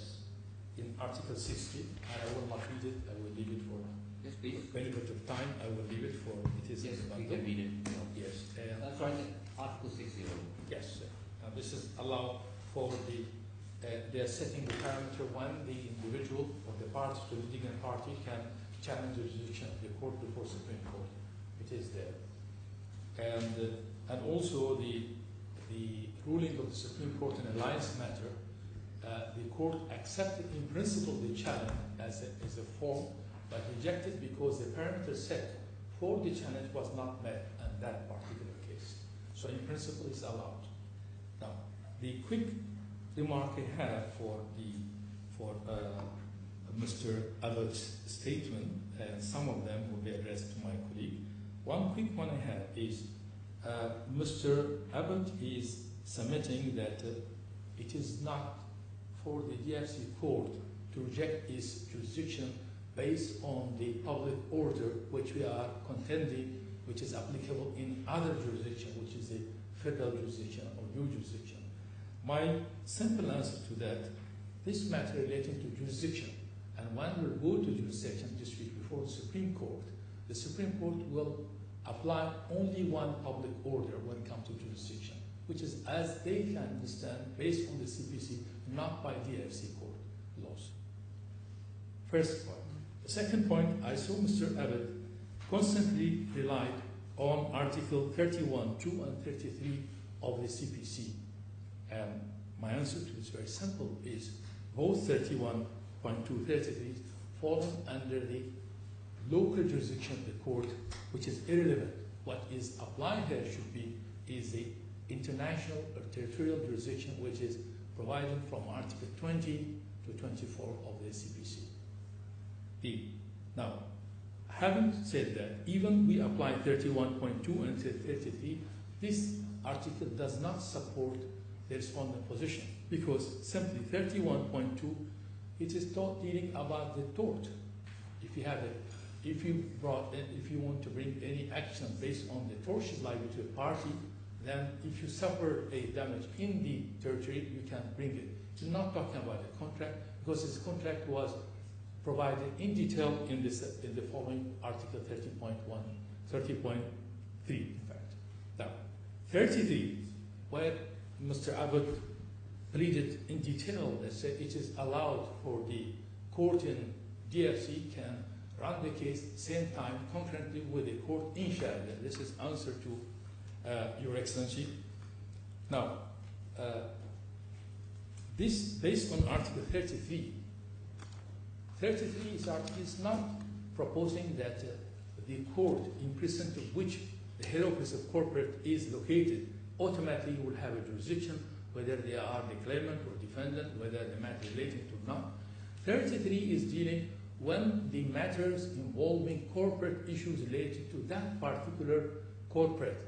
Because if a case, for example, involving before Dubai court, involving the corporate issue relating to establishment, a company established in DFC court, then definitely this issue must come to DFC court, because DFC court, they are better equipped to understand the corporate governance of this company.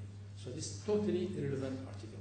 Now, the third point I have here in my mind is a quick one again. Our learned colleague mentioned that you cannot apply the definition of a branch as applied in the UAE law in DFC, because this is a relevant law to us in respect of the DFC context. Okay, my answer to him simply, okay. First of all, Mr. Abbott did not provide it. What's the definition of a branch under DFC court? Instead, he borrowed this concept from English or Wales law, I don't know from where. And when is matter coming to the jurisdiction, and this matter we know that we're going to be trying to find a level of Uni Supreme Court, I think the DFC court, in my humble opinion, should pay attention and consideration what's the definition of the branch in UAE and what's the significance of this one. And final point I have, my dear colleague, Mr. Abbott also relied on the current precedent established by Your Honor, Chief Justice Mr. Wang, and to simply because DFC, the Standard Chartered Bank have a branch in DFC, we're going to bring them the jurisdiction, which is a core issue in this matter. And Your Honor have mentioned that you have relied on certain English precedent. One of them, it is mentioned in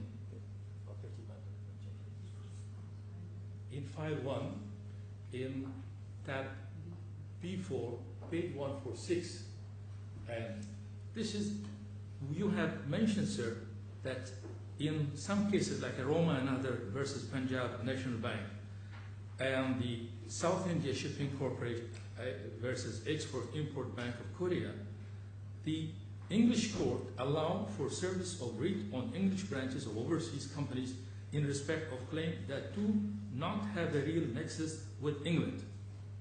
And they are relying, the claimant, the respondent is relying on this one. That is, I'm quoting your own statement, sir, the relevant English legislation is not identical to that equivalent to the DFC legislation. So we are not talking about the same identical legislation to apply this one. But the point is that there is a precedent in international practice for a local court to exercise jurisdiction over foreign company which is registered to carry on business in that local court territory.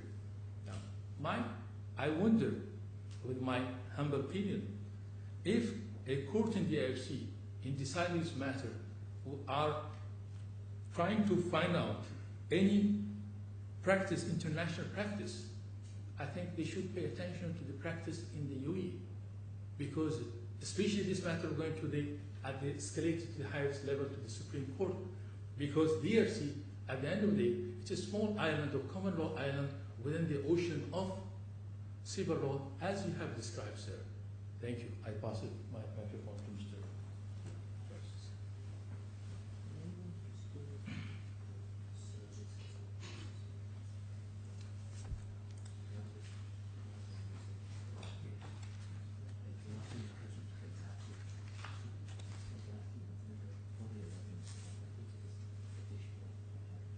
Yes, Mr. President, please.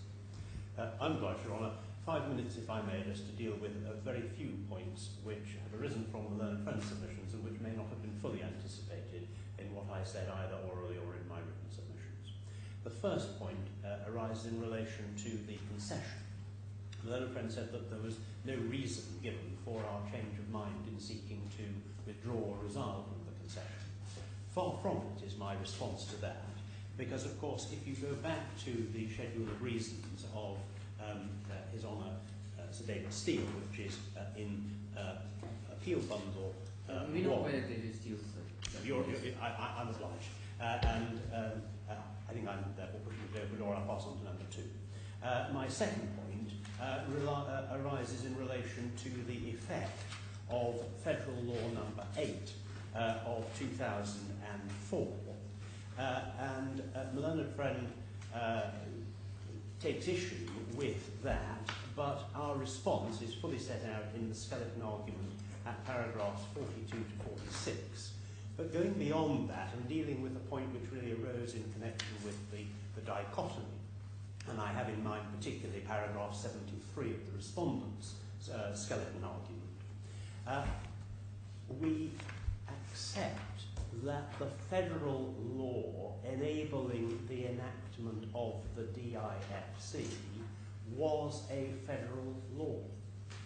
But the actual enactment of the DIFC, or the instigation, the bringing into effect of the DIFC, was a Dubai law, and the bringing into effect of the Dubai International Financial Centre courts was again the cluster of 2004 Dubai laws, which culminate in the Judicial Authority Law, Law number 12 of 2004.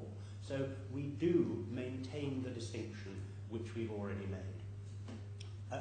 The Article 31 point arising from the Civil Procedure Code has largely been dealt with by my learned friend Mr. Aliadris, but let me just make 2 quick points to cover the ground, because in my learned friend submissions they dealt with Articles 31.1 and 33, and I should briefly deal with 31.2 and 31.3 as well. So far as, and for your Honour's reference, this is to be found in the second authorities bundle, tab E2, at page 299, but I don't invite you to turn it up. You probably have it well in mind. At the foot of page 298, you have Article 31.2, and in our submission that relates to tort and not contract, and that disposes of any application of Article 31.2. Article 31.3 was the article which led my learned friend into case 157 of 1992. Again, for the reference, it's the second authorities bundle at tab F3. Our argument, and again I'll be corrected if I'm wrong because it's essentially a matter of UAE law, but as I understand it, Article 31.3, which seems to have a number of alternatives and which therefore may give rise to the prospect of concurrent jurisdictions between emirates, doesn't have that effect because one must go back and recall the basis of the yielding up from individual emirates to federal level at the start of the instigation of the federation, when the federation was created back in the 1970s.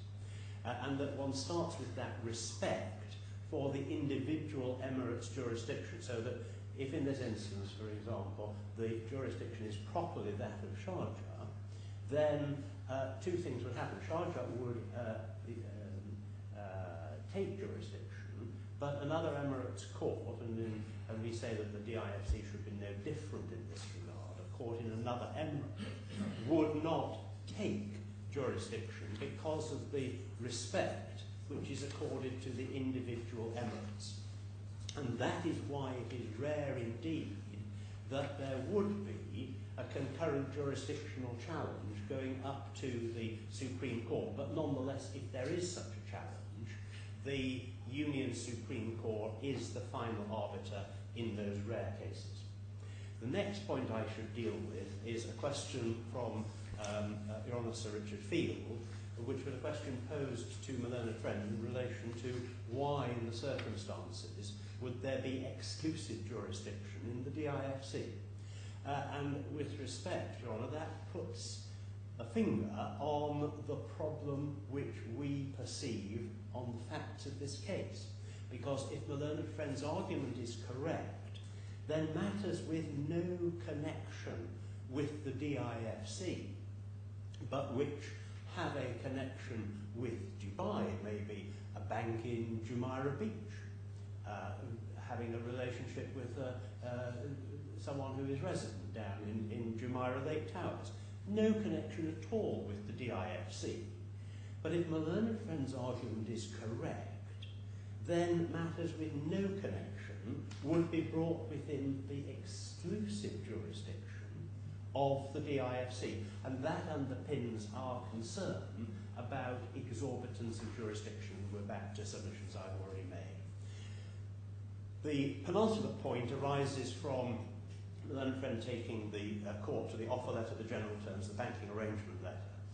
This is in bundle 2 of the appeal documents at tab G3.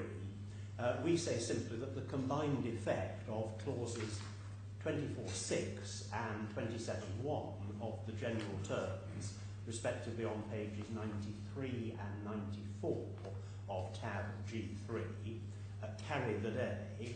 And of course, one's back to the fact that the assets are not in the DIFC, they're in Dubai, and we're really back to the point that Your Honour Sir Richard Field was making, and I've dealt with as my immediately previous point.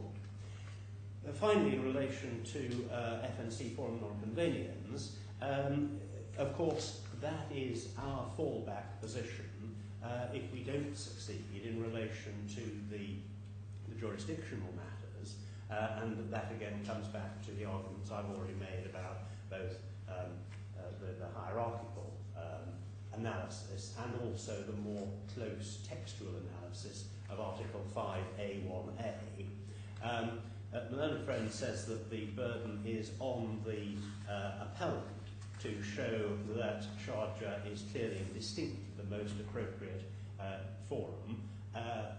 You have my submissions on that already. I'm back to covering ground which I've already covered, and unless I can assist you further, those are my submissions. Thank you. Yes, I think any last words, Mr. Abbott? No, Your Honour, I have nothing further to add to my let me just ask you this question. No, actually, it's Mr. Abbott I want to ask.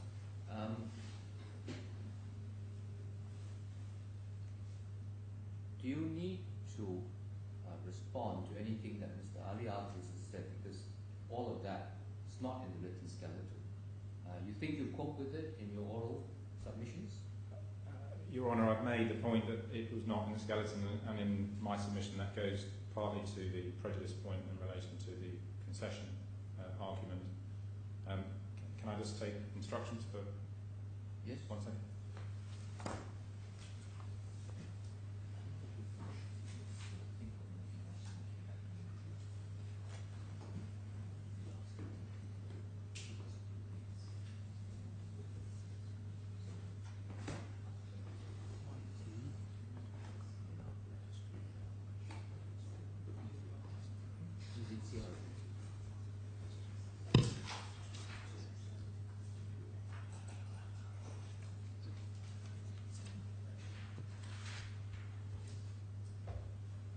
Your Honour, I don't think I need to ask for the opportunity to respond further on those points, and they're dealt with in my skeleton. Perhaps I could just point you to Mr. Ivory's referred to provision, Article 33 of the Civil Procedure Code, which I didn't address you on, but it is addressed at paragraph 39 of my skeleton. So long as it's in your skeleton, you think you've dealt with it, it's fine. That's right. Now we have some housekeeping matters here. The tribunal, the court would like a few things. If you can deal with it now, that's fine. If you can't, then come back to us with it. The first request will definitely need you to come back on it, and that's addressed to Mr. Aliadrus. Your contributions today were very important. We want to be sure that we have understood you correctly, and because we didn't have the benefit of reading your submissions in advance, we think it would be helpful to everyone if you were to reduce what you've said today into writing and then file it within a certain period. Would a week be sufficient? 2 would be better. 2 weeks, all right. Let's say 2 weeks for you to. Now, the idea is that you should not add substantively to what you said today. I mean, you might want to reorganize it, but essentially it should be the same thing. And then at that point, Mr. Abbott can look at it. We all know that sometimes there is an inclination to go a little bit or to improve on what you said orally, but we'll let Mr. Abbott deal with that when he sees your additional submission. The second one is simply a question. Does anyone know what is the current state of the alliance case, having been sent back, as it were, by the Union Supreme Court? This conflict still arises. So the IFC courts has issued its judgment. So do we know if Al Ain has issued its judgment? Unfortunately not. They have not. All right. So it still remains there in suspense. And the next question I think has been answered, because Mr. Abbott, you dealt with the factual position in Sharjah that there is a jurisdictional issue raised, and that's live in Sharjah. That's correct. Right. So that's where we stand on that as well. The other thing is I'm happy to make clear that when I used the word engage, it was in the context of the paragraphs relating to Sharjah, and I wasn't suggesting other than that there were proceedings extant in Sharjah. No, so I'm certainly not differing from the. No, I'll just tell you my concern is if either of these cases in Al Ain or in Sharjah get resolved, then one party or the other is going to go charging up to Abu Dhabi again and to get it resolved. So that may affect the way that we treat this, whether or not, if you say, well, a decision is going to come out from the USC which will shed light on this difficult constitutional question, it may be appropriate for us to hold back our judgment until something comes out from the USC. I don't know how long USC takes. Normally, Unfortunately, it takes time. So probably we'll have to work on the basis. We'll just have to go ahead. The other thing is that, not to give you more work, but since one of the issues is how do you construe the phrase the courts of Dubai, neither of you seem to have cited one of my decisions, which obviously you have overlooked, or you maybe have taken an active decision that it wasn't helpful. I'm not saying that it is. I'm just saying I remember I dealt with this issue in a case called DIR, DHIR, against waterfront property, and that is in the 2006 to 2009 DIFC law reports at page 243. You remember, Mr. Aliadrus, when you were on your feet just now, we were trying to decide what is the meaning of that term. And I asked you for the context, and you said, no, there's no context. Well, read this judgment. It says something to the effect that the meaning of those words depend on the context. It's more or less what Sir John Chadwick said as well in his case. So do you want me also, sir, in my brief submission, address the definition of the branch and how it's worked, and with the, of course, seeking guidance of your own previous. No, if anybody wants to make a written submission on the deer case, you can send a short note. But otherwise, I mean, I don't want you to be surprised if it comes up in our judgment. Thank you, sir. I'm not saying that it's critical. I mean, I don't think it's a very controversial proposition that the meaning of words in a contract are determined primarily by their context. Now, this is an interesting point. It was raised somewhere, I think, in Mr. Patrick Joyce's skeleton, but not directly addressed in Mr. Abbott's response. That's the question of, do we have some other examples of federal constitutions where the doctrine of FNC is or is not applied? And of course, I think Mr. Patrick Joyce, you mentioned 2 countries, Australia. Well, certainly, I gave the example of England and Wales on the one hand, and Scotland. England and Wales has been examined by Mr. You cited some cases, which I will read. I think you cited well, I did. I cited 2 cases from Scotland, Lennon and another case involving the Scottish record. By the way, you'll find another Scottish case referred to in the deer. Let me see if I can tell it up quickly.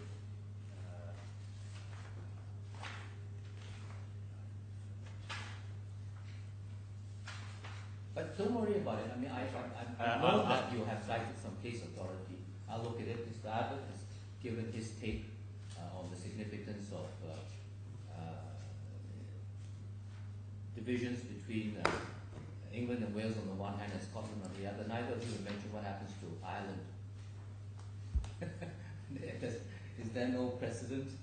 But more to the point, on Australia and Canada, which are both federal jurisdictions, you made some brief remarks about it.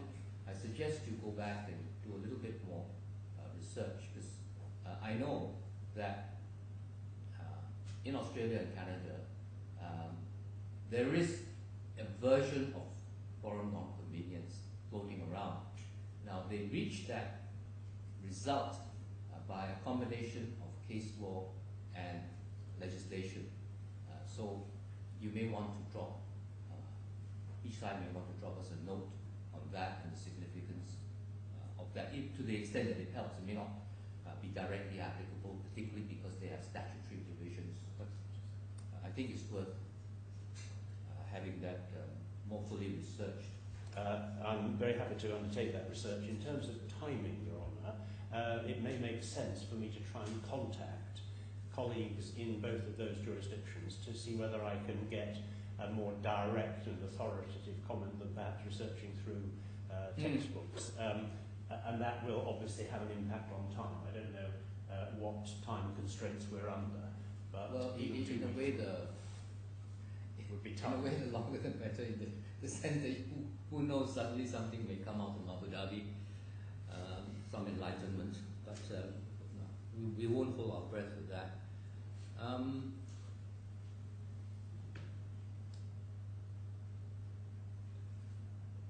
I think, Mr. Abbott, you have to come back to me on a very basic question on Article 20 of the CPC.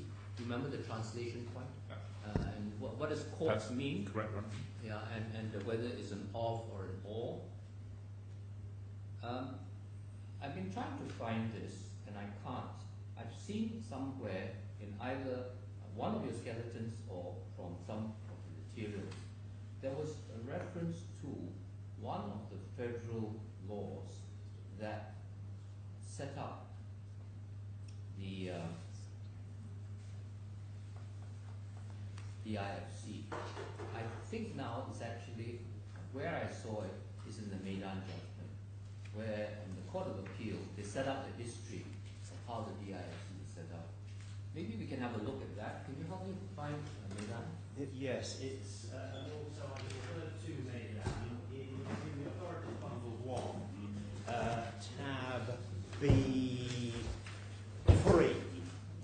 think that the paragraphs will be 13 to 23 of B3. Sorry, please repeat the tab number. I got it. Authorities Bundle 1, Yeah, I tab got it. B3. And the page of...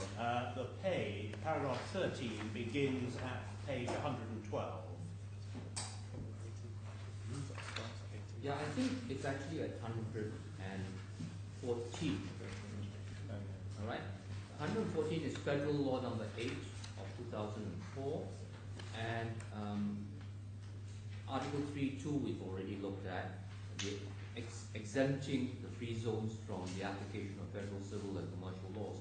But the one I was thinking about, and neither of you have really addressed me on this, I think, Article 7.3, subject to the provisions of Article 3, the concerned emirate, I suppose, may, rather than waive, within the limits of the goals of establishing the financial free zone, issue legislation necessary for the conduct of its activities. So, what I am thinking of is, can both sides research, as it were, the travaux préparatoires for the establishment of the DIFC? What were the goals of the authorities when they wanted to establish the free zone of the DIFC? And that might give us a clue as to how to interpret the legislative intent behind Article 5A1.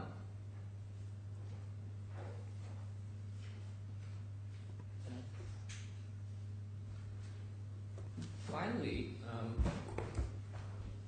coming back now to the constitutional point, I think it would help if each side were to give us an analysis of how judicial power devolves from the Constitution to wherever it goes after the Constitution, to the in relation to the IFC, so that we can see, as it were, a flow chart of how that derogation of sovereignty comes down in a cascade. And let's see, and so give it to us in sort of box form. I think that will assist us, and then we'll see whether or not the two charts created are the same. If not, we may come and ask you some other questions. We may also ask you some questions in writing in between now, so I think we have a little bit of time to play with, unless there's some particular reason for urgency. I'm not saying that we are not going to try and do this within a reasonable period, but I think this is a difficult case.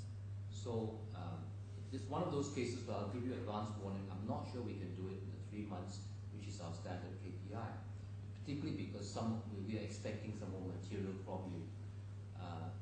So I don't want people to be under any illusions. We will be working hard on it, and it's a very important case. So we want to get it right. In this case, Your Honor, can we make it 3 weeks to be more rich, our input to be better? Sorry, you're talking about your side, or you're talking about Mr. Patrick Joyce, the Together, we're talking about it. together. The only problem with you is 3 weeks. Please, correct. As I understood it, the 2 to 3 week period would be for Learned Friend Mr. Adris to reduce to writing a written resume of what he has said orally to the court in making submissions today.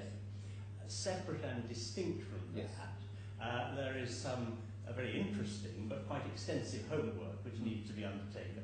And I blanched slightly at the prospect of all of that being undertaken. I mean, in if 3 you're going to weeks. go and research the history of the DIFC, then that's going to be, at least 4 weeks, I suppose. I mean, let's say 4 weeks, and if you have problems, right back. And this is how far we've got. We may stagger the input of information from council. I would prefer if Mr. Adrus sticks to the deadline, because the longer you have, A, you might forget, and B, you might be tempted to add more. But the only thing is this, to be fair to you, I think you would want to see the transcript. We're going to get it. I think we need the transcript for everybody. So Usually it comes out within. Actually, how Depending on the party's turnaround, Chief Justice, it would depend on the turnaround rate they've requested, but we can have an overnight turnaround if they request I it. think within 4 days will be fine. Yes, I mean, take a 4-day turnaround. Okay, so maybe 2 days, maybe 2 weeks from the time that you get the transcript. How's that? I mean, that will almost take you to 3 weeks anyway. Now, any other housekeeping matters to be raised by either? Sorry, before that, can I ask my brother colleagues whether or not they have any additional requests or questions? Right, any other issues? Not as far as I'm concerned, I think, Your Honour. Your Honour, just 2 quick points. I appreciate this is obviously a case that's got important issues in it and they need to be considered carefully, and you said that will require some time, and you said unless there's any pressing needs. The only point I would make is that one of the items of security that's held by my client are shares on the financial market, and their value has been fluctuating quite significantly downwards. So there is a time element to this case. We would say, you'll recall, there is a claim under the share pledge to enforce our rights under the share pledge. So I'm raising it in that context to ask the court to bear that in mind.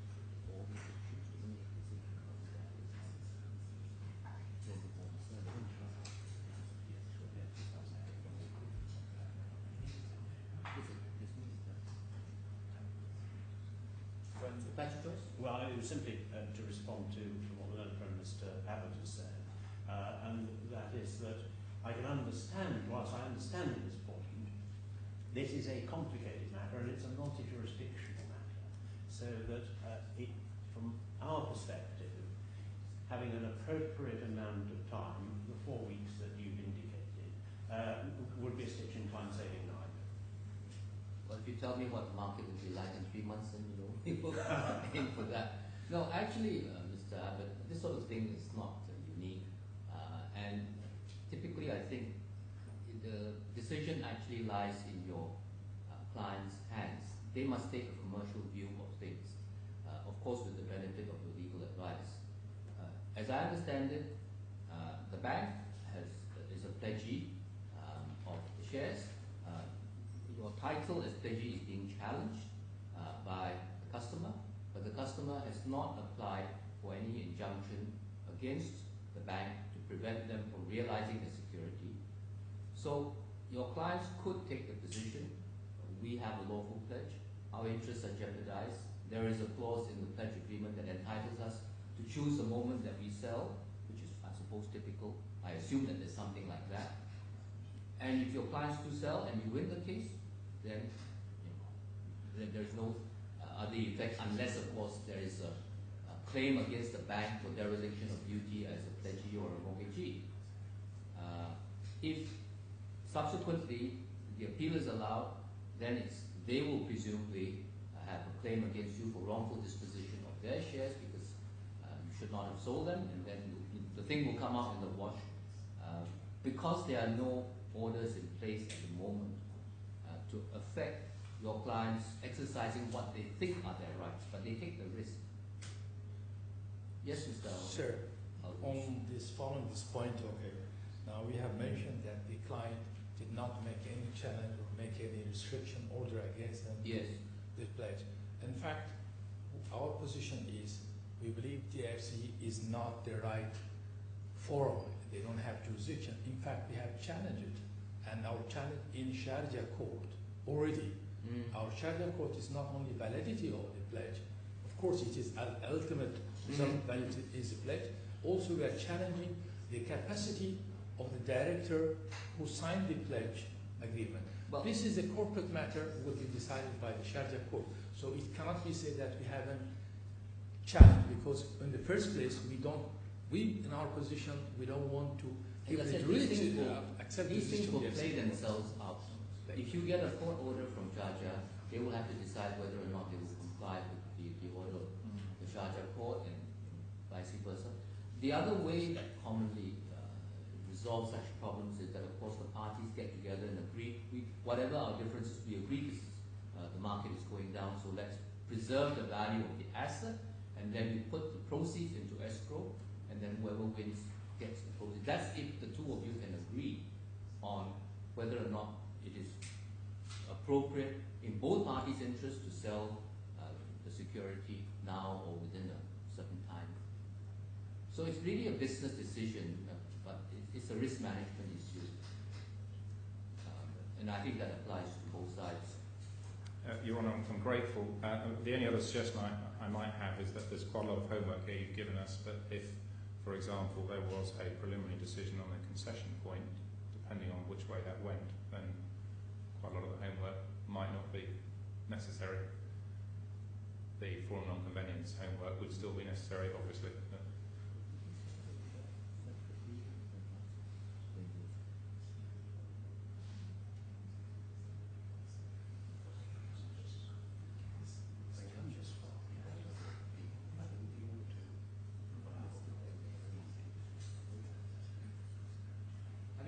I'm not sure that helps you, because even if we rule in your favour on the concession issue, there's still the FNC issue, and the whole case will still be live, so you wouldn't have certainty about the situation, even if we made a partial judgment. I appreciate that, Your Honour. It was just aimed at directing,